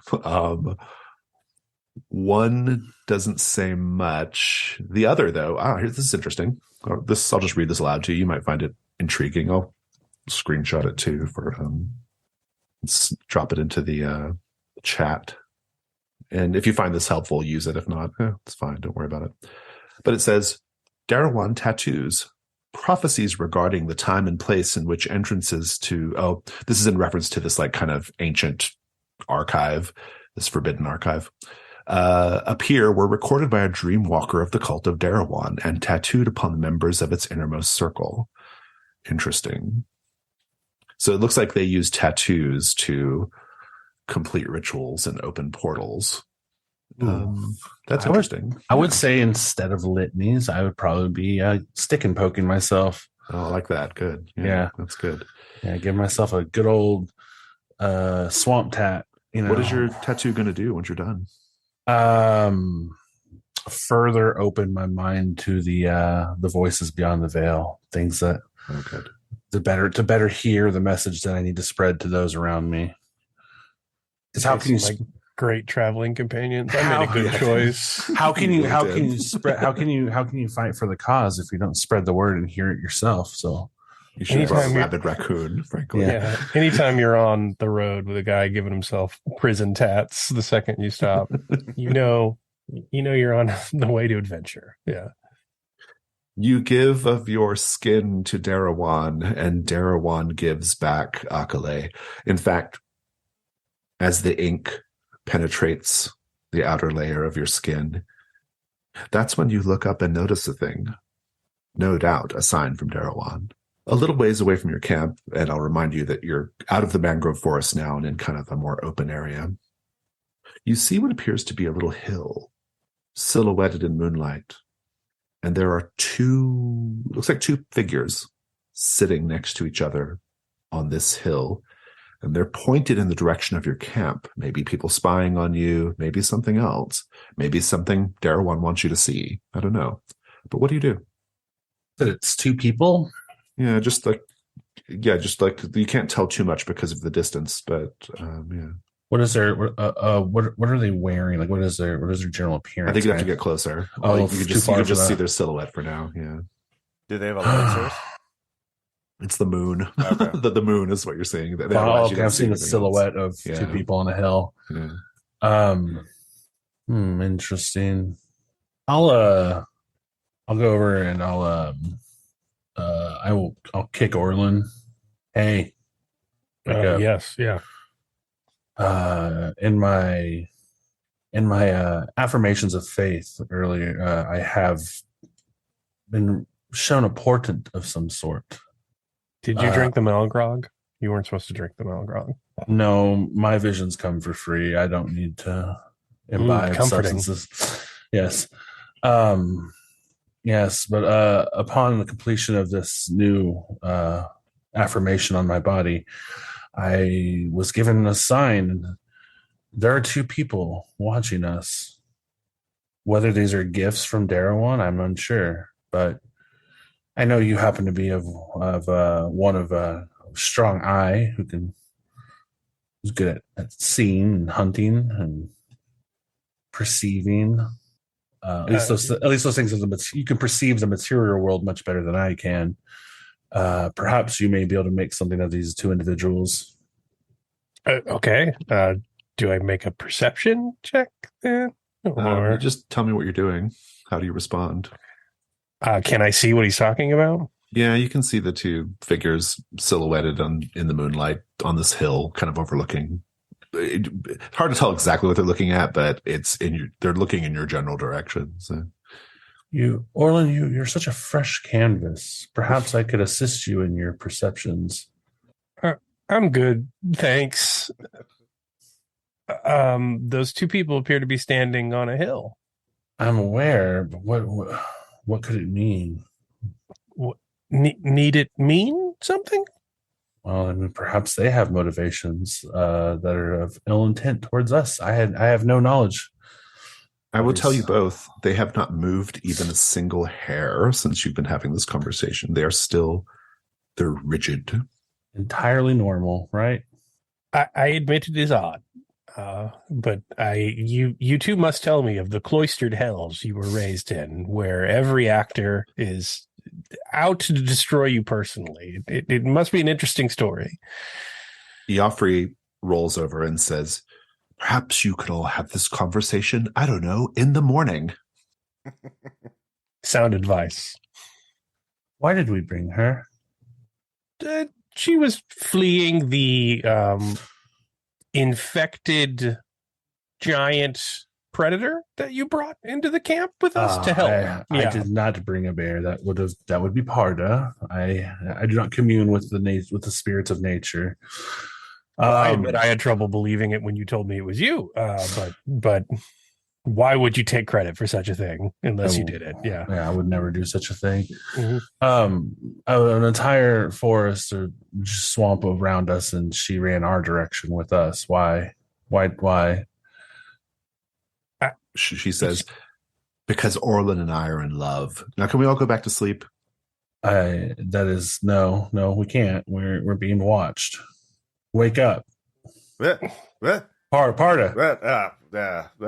Oh, great. Now we're all awake. Oh, Yeah. what's going on? What? You have knowledge of symbolic things, right? Some sort of imagery, or those of the.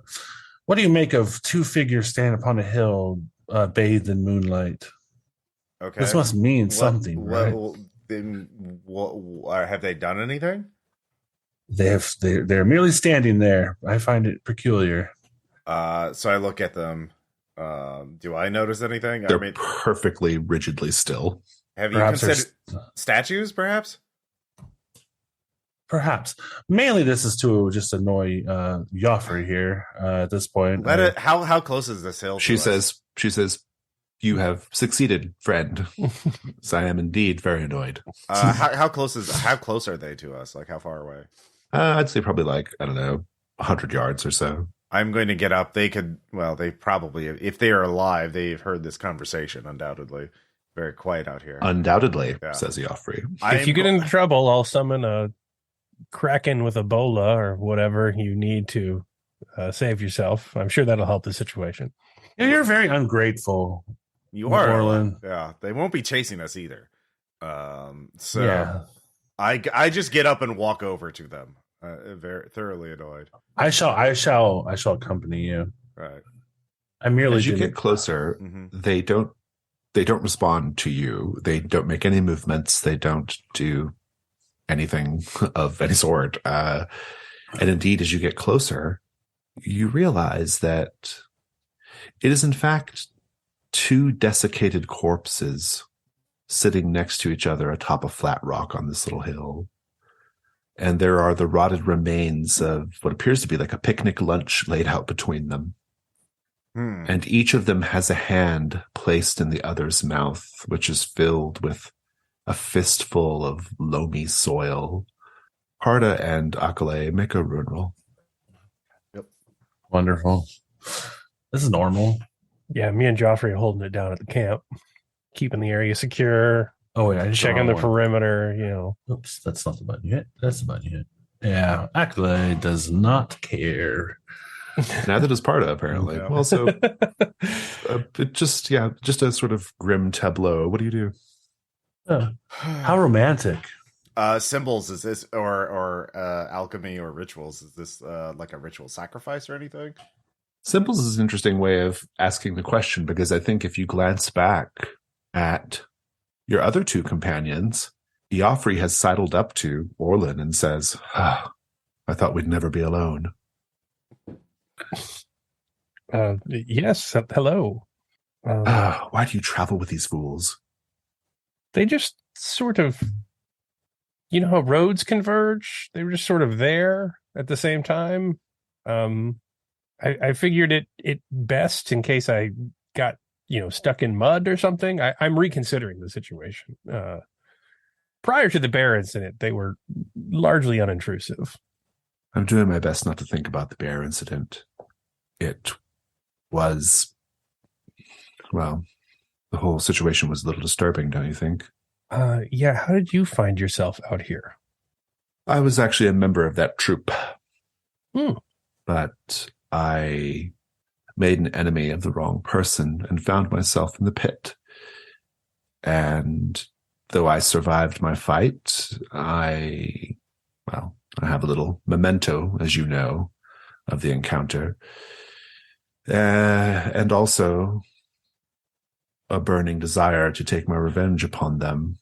But I wanted to be the one to cut their throats and to spill their guts. I did not think we were going to have some sort of bizarre murder communion with a bear tearing them limb from limb.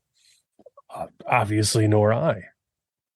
I'm glad you are okay. She says, and she kind of at this point leans forward and she moves her hand to your mouth and she says, stick out your tongue. I do so. I got moss tongue. Got the moss tongue. You extend your tongue and her eyes just widen in horror. She's like, put your tongue back. But to your eyes, Parda, Mm-hmm. this looks like a very like romantic thing going on between the two of them. you are bookended with some kind of apparently affectionate touching between Eofri and Orlen, and then these two desiccated dead lovers. Akaleh, Parda, what are you doing? Well, perhaps they were forbidden by their houses or families to see each other, and they decided to die together in each other's arms, eating, well, Or yeah. or perhaps this is symbolic that she is going to be Orland's downfall. Look at these two. It looks No, exactly the I same. think the corpses were here first. Obviously, but they represent something. Can't you see? There's intent here. Yes, I see that, but that is rather Orland's business. I don't think they didn't. You see, these two are by themselves. They are linked to each other. Are they not by themselves? Look at them. Yes. Why do you care so much about Orland? I mean, he was very unhappy with us saving him from. I know, quite ungrateful. Yes. Honestly. Yet we're a traveling band. We us three, or at least as of now, are a benefit to one another, and I can't see Joffrey being anything other than a complication. Yeah, she knows this area. She might know this area better than we do. She is local, after all. Strength in numbers as well. Who knows what other demands this forest will have of us before we, this wilderness will have of us before we get to the Flocculent Cathedral. Fair enough. Yeah, but obviously keep an eye on her. But I don't see any problems here. I think it's just nothing to do with me. I have a question about one of my rituals. Mm-hmm. What is the extent of animate a dead body? Is it just merely become animated and? Oh, you want to talk to it? Will it? It really just kind of depends on what we decide as we're talking about the die roll. I mean, at a basic level, you animate the body, but yeah, I think I'm going to animate the body with the intent of seeing if I can talk to one of them. Oh, I like it. That's good. I don't think I need a die roll because I don't think there's no immediate danger, I don't think. Mm-hmm. So I'll just let you do it because you have the ritual. What does that look like, though? I move the body from its position into it. I draw a kind of a circle in the ground with various symbols, and then place the body in the middle, and I cut my hand and I spill some of my own blood into it to give life to what was once alive but is now dead. Mm-hmm. This particular skeleton, the ritual has worked when it kind of turns its face desiccated, withered, not even any, I mean, it's just teeth and gristle and bone. And it turns to look at you like it's trying to speak. What do you say? What happened? Why are you here? What took place here?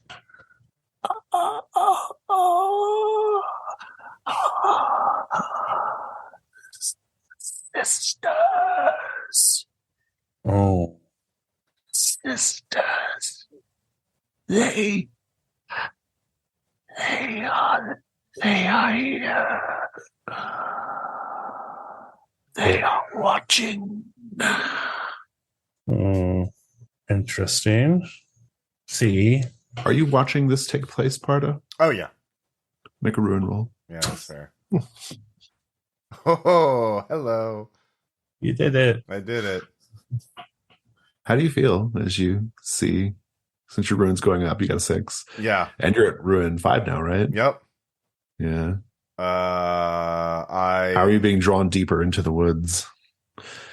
The sisters are watching you. I can feel so it's a night and the moon is out and probably some of the stars are out at least, and I can feel them watching me as though they are eyes, the eyes of the sisters. So I feel, thousands of eyes upon me. I'm no longer alone in the safety of the darkness of the wilderness. I'm now in the middle of church, being condemned by a priest for failing to remember my scripture as a child. So I feel very aware of myself and just anxious and feeling watched. The corpse continues to speak. Akaleh, you will meet 3 sisters. They will lie to you, but you must pretend that you believe them. Thank you for your information. Now you may rest again. Meanwhile, Orlen, perhaps as you are settling back in for the night, you can feel now the 2 little nubbins have grown into stalks, and they're tickling the roof of your mouth. What? Not great. Not great. I hate that. And Parda, Mm-hmm. even in this dim light, everything is that green. You see everything is green, except for these 2 desiccated lovers. What do they look like to you? I can see them as when they were alive and dying in full color.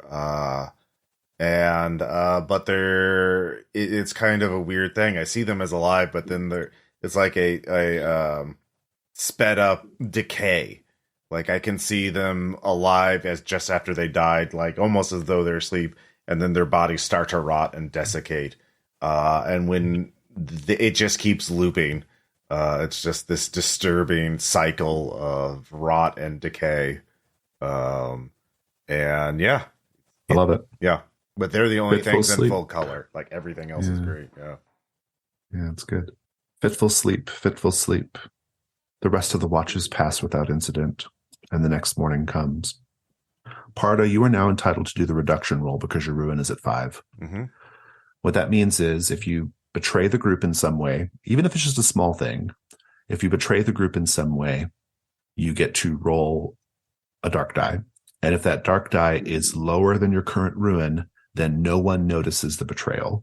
Your ruin goes down no matter what, but you're rolling to see if the others notice your betrayal, basically, or if you get away with it. Okay. So you can do that whenever you want, either before the morning comes or Oh yeah. I maybe you wake up first. Yep. What do you think?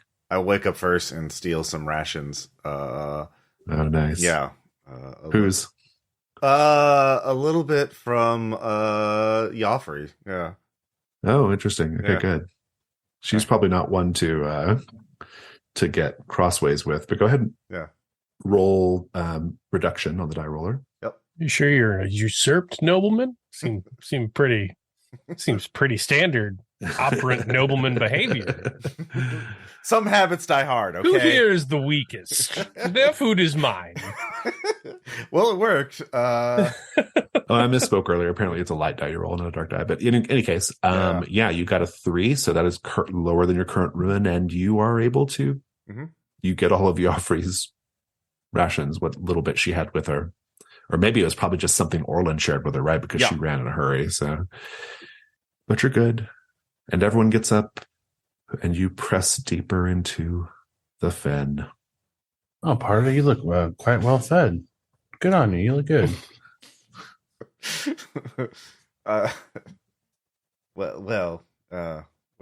That's a oddly specific comment, Akaleh. Yes, you look particularly prophesized to. Thank you. It's such a kind compliment. I'm busy looking for edible plants because my patient girlfriend has suddenly misplaced all her food. Yeah. Indeed. It's easy to lose things out It was here. probably a rat in the night, or a raccoon. A raccoon probably did it. Yes. What? They're I everywhere. frantically look around. Yeah. It's raccoons again. The days march through this sort of more of kind of an open area with just lots of marshy soil and stunted trees. It's hot. It's quiet. Joffrey doesn't have much to say. don't know if any of you do, but probably the only thing keeping you company is just the sound of frogs and bugs. I would say I'm talking at great lengths to Joffrey about my face and how the tenants and how perhaps she should join the cult of Darrawan once I reestablish it. She says, perhaps when we get done with this little incursion, I could report you to the authorities and see you burned as a witch. I am no witch. I'm a demonologist. Oh, that's so much better. And she mutters to Orlen again, the company you keep. You assume far more agency on my part than I have. Yes. I imagine these two are a little bit like a sort of rash that one doesn't necessarily choose for themselves, but nevertheless find themselves afflicted with, and they grow and persist. Like tongue nubbins. Yeah, wonderful topic of conversations all around. The only thing that could make this stomp through a bog more pleasant than a discussion of religion is bringing up certain persistent medical conditions of the party. So, good job, honey. Indeed. The bog is a place of quiet contemplation from now forward. Consider the bog. Stop saying weird shit. Speaking of bugs, Oh no. it starts first as a sort of light pitter-patter, like rain before a torrential downfall, except this rain is more sideways-like, and it is not water, it is small flying bugs that slap, slap, slap against your cheek. A dragonfly, smack, against your nose. A flying cockroach slaps against your forehead. And then the intensity increases. The downpour, as it were, becomes a thick swarm of buzzing, biting, stinging insects. They are spattering over your body. And the swarm is so thick, you actually start to lose sight of each other.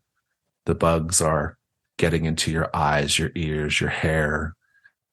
They smack against your face and crawl into your mouth, and you have to spit them out.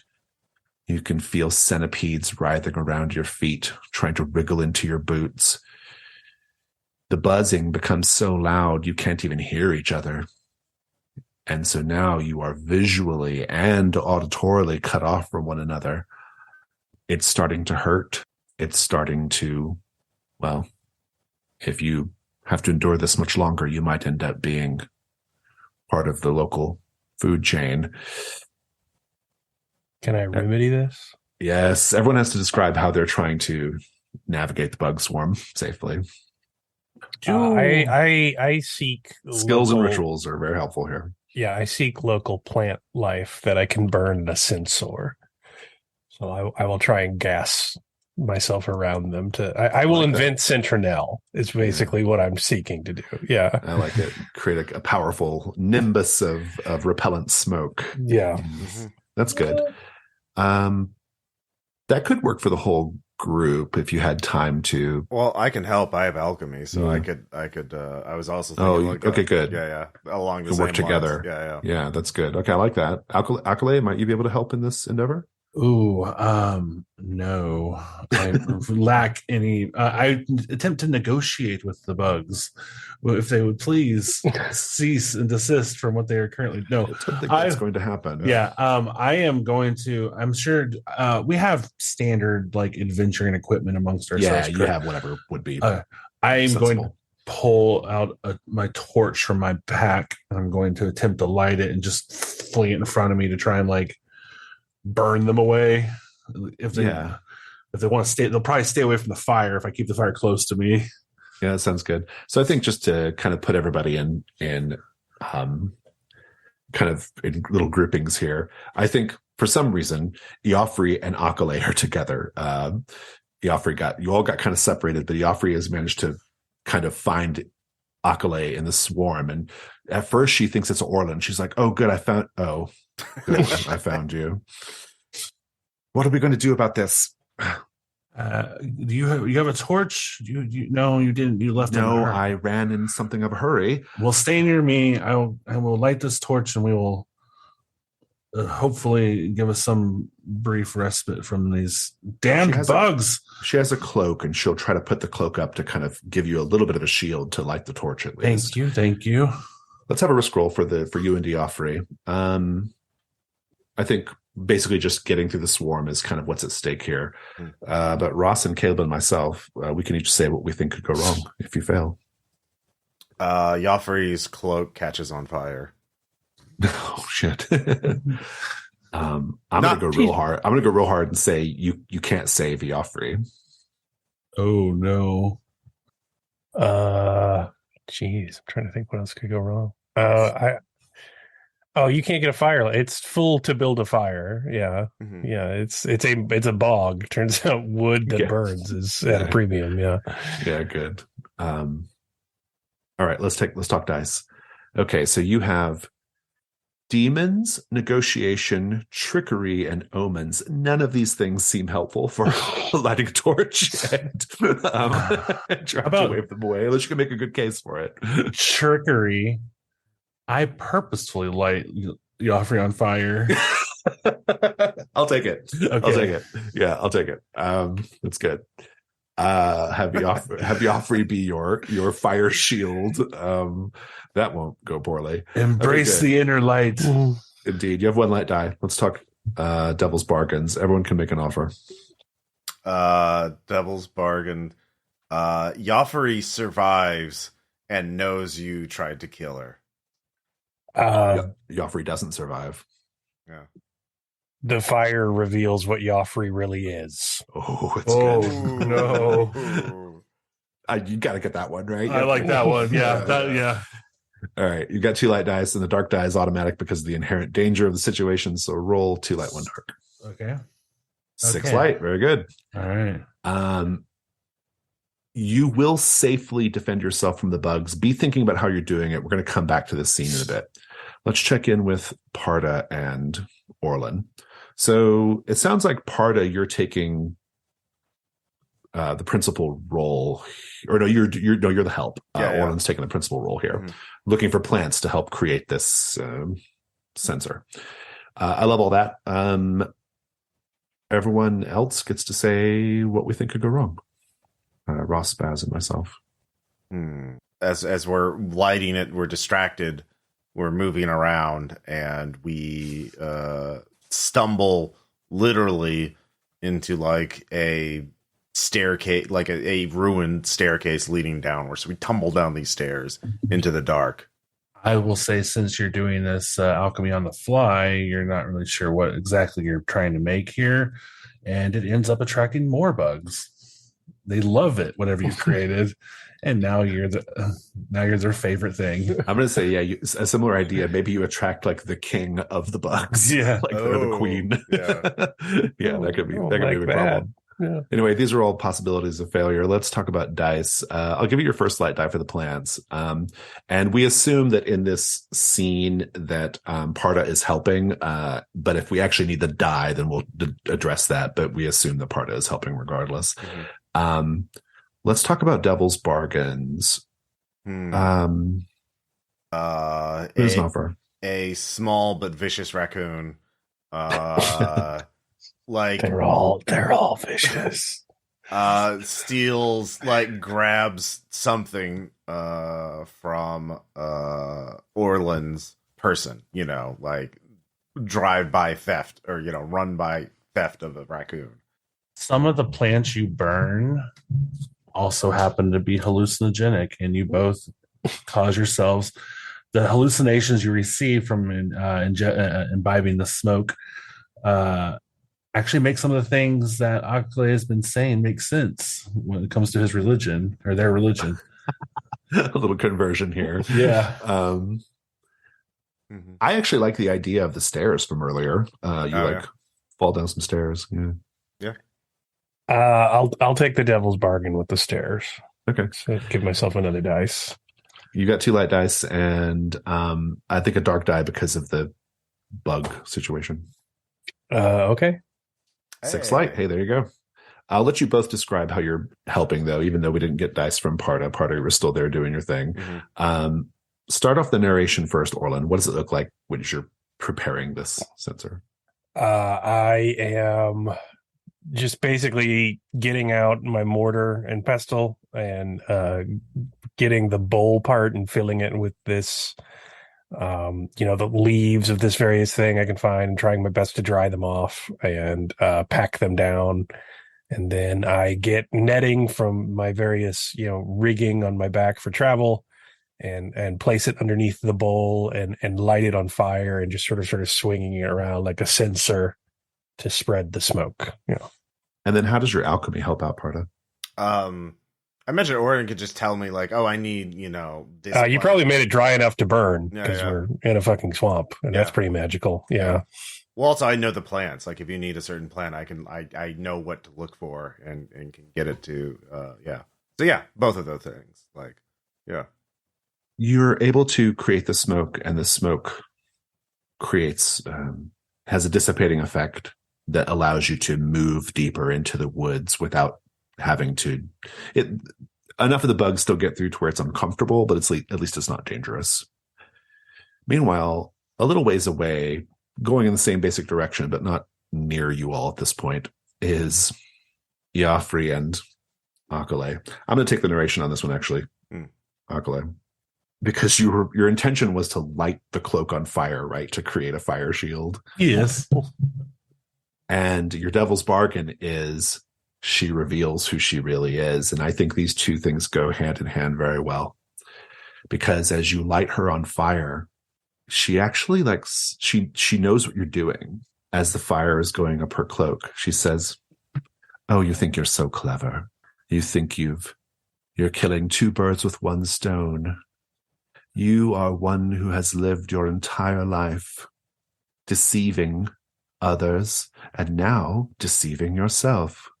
You think your silly little tattoos are going to see you into the next world." At this point, her whole body is like engulfed in the flames, and the bugs are spreading away from her. And as the flames like rise up her clothing, she seems totally unbothered by it. Hell of a woman. But anyway, she's kind of calling you out, Akaleh. What manner of creature are you? Repent. To whom? Fall to your knees in the muck and recommit yourself to the faith. Abandon your deviltry.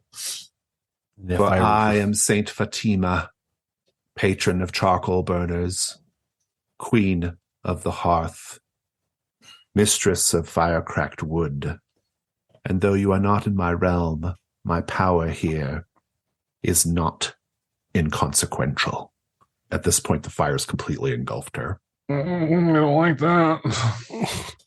And she has, it's almost like the charring of her flesh is actually like her true state. She is this charred being.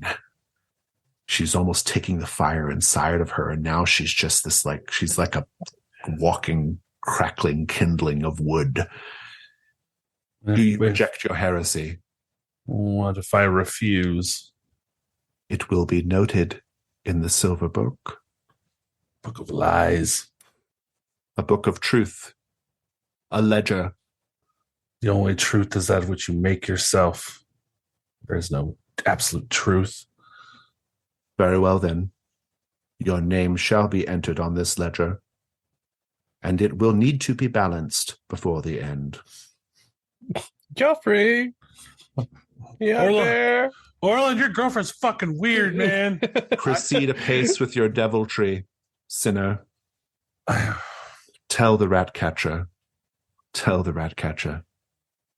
I'm sorry for the deception. See? Lies. You're not but lies. Everything about you and your faith are lies. You deceived that poor man. I do want you to roll ruin right now. Yeah, I imagine. I like that you summon the dead and they told you you'll meet three sisters. You need to lie. They will lie to you, but you need to act like Yes. Look, dead people notoriously honest. Yeah. The Truth. dead don't lie. What do they got to hide? What did the They're dead person said? You need to agree with the sisters and then just be lying about that. Like, You got a 4 on your ruin roll, which means you're keeping it together. Maybe it's your defiance that's helping you keep it together, right? Yeah. Yeah. I am, if not anything, a zealot towards my faith. So I refuse to. Even that I could not accept her truths. I also love that you engaged in witch burning because there were skeeters. Just there's mosquitoes around. What do I have that's flammable? Yeah. She leaves you to it, and you also are protected enough from the bugs to where you can keep proceeding deeper. And indeed, you'll meet up with the others. Joffrey is not with Akaleh. You don't even know that she was ever with Akaleh, actually. She might have just gotten lost, but I think we can discuss that at a certain point, because right now you are actually find yourself in a place. It's like a crumbled structure. And I think rather than falling down the stairs, I like the idea of, I'm kind of reinterpreting our devil's bargain a little bit, to say that you find these stairs going down into this crumbled structure. Looking down, you can see that this used to be a temple of some sort, or some sort of promenade, because what it is it's a stone path lined with effigies of the sisters. This is the sort of thing you would be very used to seeing, though the way that these are fashioned speak much more to ancient Kaldor in the way they're fashioned. They are more iconographic as opposed to detailed. They're more about ideas and symbols rather than perfect renderings of the sisters. But nevertheless, each of them represents a sister. Do I recognize them? Like, hey, why is there a statue of my girlfriend? Well, so here's the question. Mm-hmm. You find the stairs going down into it because of your devil's bargain. The choice of whether you go down in there or not is up to you. I would say we at least go down to the bottom of the stairs and look around to see if it looks like a path forward that's safer than, like, swarms of insects in the swamp. Yeah. A basement in a bog. Yeah. It's a wonder that this civilization collapsed.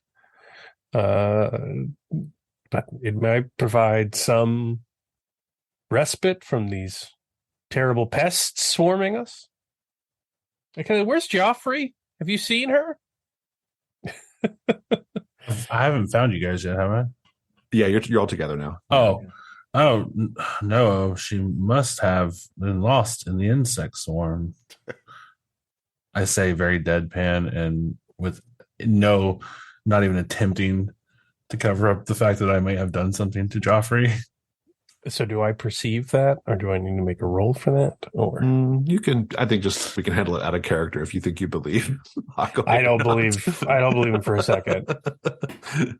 It would be the good justification for a reduction roll, but Akaleh is not entitled to make them yet. So, Orlen, I tell you that your companion was not who she claimed to be. What have you done to her, you fanatic? What she attempted to do to me is more important. What is that? Convert me to her faith. So you killed a woman? That was no woman. I'd back away, horrified by this insane zealot amongst us. I assure you, she is quite alive and quite engulfed in flames, probably still. But those are flames of her creation, not mine. Are you claiming she's Saint Fatima of the Hearth? She claimed that she was, and boy, did she make a strong case for it. Wait, how did she get to be on fire? Well, of course, I set her on fire to begin with. I needed a way to get the bugs away. But as you can see, interestingly enough, that also revealed who she actually is. So I guess in a way she was right. I did kill two birds with one stone. Indeed, if you glance down into this stone-lined path at the bottom of the stairs, Mm-hmm. you'll see one of the effigies at the mention of Saint Fatima, or perhaps this is what inspired the mention of Saint Fatima.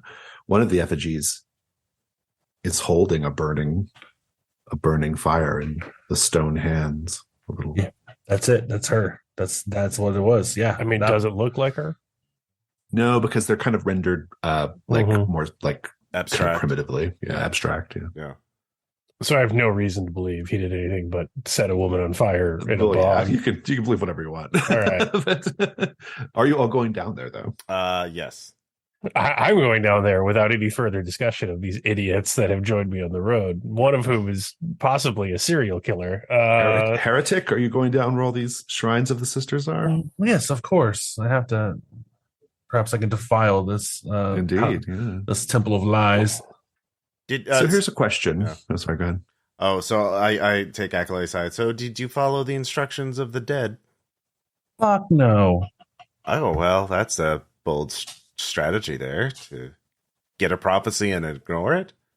Well, Yeah. Well, it's not my place to say, but I'll look. I'll adorn my flesh later, and we'll consult with that, and then we'll. So we meet three sisters, is what it said. yeah, sounds like There's you really met one. Yes, well, perhaps two more will convince me, but that one was rude, and with her, Well, hopefully Darawan can protect you from their wrath. Darawan does not protect. Well, okay. Let us proceed forward. Indeed.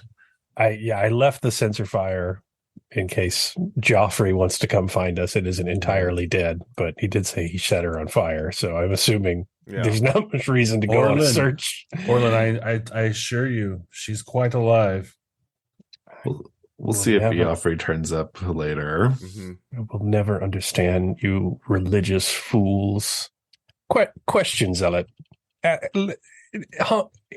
Indulge a simple peasant rat catcher. Okay. If the world is a house, who is it owned by, if not the gods? The world is not a house. Do you not live in it? Temporarily. Do they not live in it? It's a house of lies. Oh, wonderful. Well, in this house of lies, do you have much control over the house? Can you add new structures? Do you decide how it is run? Do you get to choose when there is mealtime? Of course. We all make those choices. You fool. You do not pick the weather. You do not pick what grows in the fields. You have no bearing here. So if it is a house and you are in it, but you do not own it, what are you? A tenant. You are a pest. And as a pest, let me tell you from my own personal experience, it is in your best interest to minimize interaction with owners of the house. And yet you religious fools, instead of going on the counter and stealing whatever cheese you can find and chittering as if you own the place. And then you act surprised when the owner of the house grows cross with your behavior. Correct me if I'm wrong, Ratcatcher, but don't those same pests carry the potential to down the house as we chew through the wood and framework? If they are left alone. And I have killed many a pest who made themselves known to the owners of the house. And yet but many never one so fool as to light a woman on fire in front of them, which is a bit of a tell. Yeah. Yet many houses still collapse despite your works. So perhaps you are the one who has engaged in a false cause. The rats do not wish the house to collapse. They wish to survive. Perhaps you should adjust your perception and convert to my religion, which is not being killed. Do the rats also not carry pestilence that kills the tenants of those houses? Again, not my concern if I am dead. I can't talk to this fool. Once I restore the church, the cult of Darawan, our numbers shall be legion, and no you're preaching. God. You're preaching to an empty section of hallway. Yeah. He doesn't delving care. further into the haunted ruins. I have to been escape marching you. ahead this entire They time. they are still standing there. You guys left, and they are exalting their faith to the wall. Does not care that you aren't there. I love it. Yeah. Let's wrap up here. Mhm. You are down in this. I mean, it's an open air space, but it sort of looks like it used to be, much grander and indeed a structure, even though it's not anymore. But it's a path filled with effigies of the sisters, one of which is Saint Fatima. But there are others as well. And I think at this point, I would like to know, you each have a current occupation: herbalist, sorcerer, and demonologist. There is an effigy for a sister for each of these occupations. I'd like to know what offerings have been left for that sister connected to your occupation. And do you leave your own offering, or, Akaleh, do you profane the shrine in some way? I know. Are there names, or can we make up the names? You can just come up with a name now, or you can just say the Holy Mother of whatever. The Holy Mother, Saint Elodia, the Saint of Calls and Banishings. It was used to summon celestial and holy beings, angels, to do works that mortals could not. And I leave a stick of incense, as is used for such things. Yeah, I'm not. Yeah, Parda is not particularly religious one way or the other, but can't hurt to play both sides, Indeed. Orlen, you might see the Saint of Ratcatchers too, if not herbalists. I'll leave that up to you. I imagine herbalists are a more popular theocratic invention. I will say it is Grandmother Grobina. She is the saint of herbalism.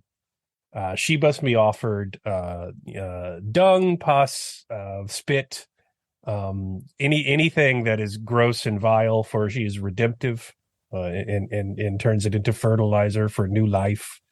So, I am not overly superstitious, but I spit on her statue as I go by, which is a sign of respect, for it waters the plants that shall grow. Yeah. Akaleh?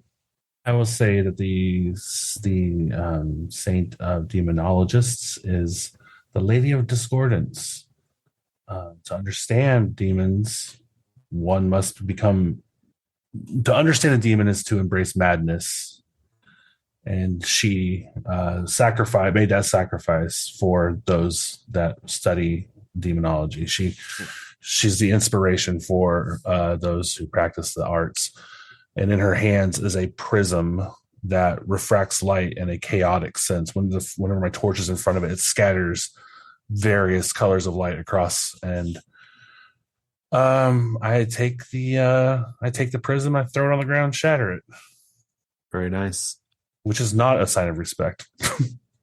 As you're all either giving offerings or otherwise doing profane actions, you start to hear buzzing from up above, the drone of the bugs, the swarm of bugs.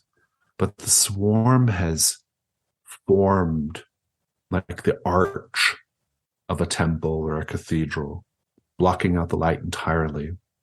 This intense buzzing, it stops sounding like buzzing altogether and takes on a musical quality. Thousands upon thousands of chitinous angels singing their droning song, sheltering you from the heat here in the sanctuary of the sisters. And so passes ring 2. And I think that will conclude our session for today as well. If we have a couple of minutes, I'd like to just do a quick debrief, if that's okay. Sure. Yeah, that's great. Yeah. I had a good time. So the debrief I like to do is called Stars and Wishes. Stars are things that you enjoyed about the session, something from the incursion, something one of your fellow players did, something I did, something just a story beat, whatever you want, really. And as many things as you want. And then wishes are things that you hope to see next time with the characters, like something you hope happens with the characters. Whoever wants to go first, take it away. In structure, I really like how it's a very there's a lot of collaborative world building in terms of fleshing out the setting and our relationships with each other and just the world in general. I really like that happen in this particular game. Like just setting the tone right at the start with the seeing the settlement at the edge of the mangrove trees, at the edge of the forest, was a lot of fun and really so I really liked how it got started. That really set the tone for the rest of the game. So that was really cool. Yeah, a star for me is I really enjoyed the story. That I am enjoying the story that we're creating, and I think everyone did a really good job of settling into who their character is, which is great because you don't have a lot of time to do that, right? Like you kind of have to get to the good stuff right away in this game, and so I think everyone did a great job with that. And I really liked how the devil's bargains and things affected the story, like the stuff with the pit fighting and the wounded Joffrey and just all the different things that the incursion did not entertain. Like it's not in the text anywhere, but we created it. And I thought that was really a lot of fun. It was really, really good. Demon Bear is cool. Yeah, this game is incredibly elegant, and it's like how it's executed. I am in love with this system. Oh, good. It was just the way just the story is built as you're playing with feels so. I don't know. I think the lack of any real crunch mechanic really helps also make it even more immersive, that I don't have to refer to a sheet of stats and numbers and tables to know what the hell I'm doing. It can just it feels as close to pure role playing as you can get without literally just sitting around and acting out stuff with people. Yeah. It's just enough mechanical overlay to make it go. Yeah. I love it. Yeah, I like it quite a bit. I think it's taken on it might just be the nouns chosen to provoke the story discussion, but it's getting very, high romance. I'm surprised Joffrey wasn't named, Virtue or some Pilgrim's Progress ass Catholicism. So she's wounded in the side and lit on fire and revealed a saint. I like that. It was very fun. I enjoyed it. I really like how look forward to finishing it. I really like towards the end how we were role playing to the point where our point of view was affecting our dialogue, talking about your Caleb's character talking about the metaphor of the pests in the house. And it's oh, who lives in the house? And I was oh, they're tenants. And then Caleb's no, they're pests. The former landlord and the rat and the exterminator. How that affected their worldview. That whole little philosophical argument was really good. Yeah. It was a great capstone to the scene. Yeah. It's funny that it's interesting that it's almost like Saint Fatima or Joffrey or whoever she is, it's almost like her presence provoked this conversation, right? Because she's there to get you to repent of your ways and to see a different way of doing things, right? And it's almost to me it almost felt like Orlen was her creature in this, whether Orlen intended to be or not, right? Because Orlen is challenging Akaleh. I guess I shouldn't be surprised about the religious themes because the incursion is called the Flocculent Cathedral, but they were very, very pronounced in this. There's lots of very pronounced religious symbolism and stuff. I don't normally like to give stars to myself, but I really loved the bear, the hallucinating bandits praying to the bear while it tore them apart. That was really, really just in my mind. That felt great. Yeah, magical. It was very horrifying. But with these religious overtones, which I thought was great. So, it's very Canterbury Tales meets Blasphemous, the video game. That's not a bad way of describing it, actually. It's pretty good. Also, the name Flocculent Cathedral is so evocative, but I can't quite pin what it is evoking in my head. It's unsettling sounding. I don't. Yeah, I, yeah. It I'm was a like, very carefully chosen title. We wanted it to sound like ominous. Yeah. It's not something you immediately know what it means, right? Yeah. right. What I know what flocculent means. I know what a cathedral is, and putting the two together doesn't form good visions in my head. Yeah. Right, yeah. Don't worry about it. Don't worry about it. It'll be Yeah, fine. yeah. It will be fine. Yeah. Yeah. No. Any wishes for the story? Yeah, I really want to see how big of a hole, how deep of a hole Akaleh can dig themselves into. Yeah. Yeah, we got to see the other two sisters now, right? Like, I'm trying to speed run myself into damnation at this point.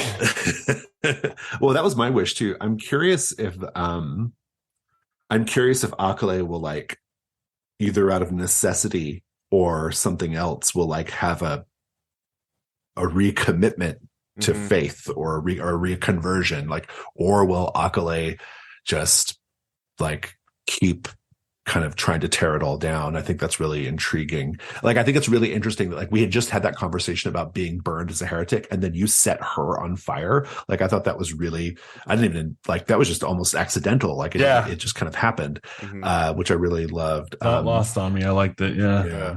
I'm very curious to see if like Parda's royal nature has, if there's like an element of that will be relevant in the story. Like, I hope it does. Like, I hope something about your past as a noble or something about Nagana will, like, kind of be in the story. I don't know the way yet, but I hope it does. So we'll see.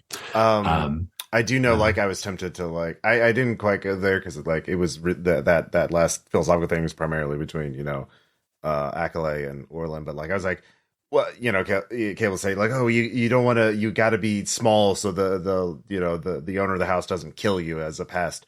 It's like, well, it's better to die than live as a pest, like that Right, so, like, I think that's my character's one decided if Parda is going to be like repent and be like, oh no, it's better to live as a pest, or like, no, give me glory or death, fuck this, I gotta be a royal somewhere. Or I gotta die horribly. Yeah. So that's will you end up being will you end up being the king of the Nagana of the fen? Like, we'll see how it goes. Yeah, exactly. Yeah. And for Orlen, I was actually really enjoying this sort of like little, like, kind of romance going on, even though apparently Iofri was just using you and lying the whole time. But I'm curious if that will be revisited. I'm curious if you'll meet Saint Fatima / Iofri again, or what that all means and what it means for Orlen's view of the faith as well. I'll be very curious to see how that goes. So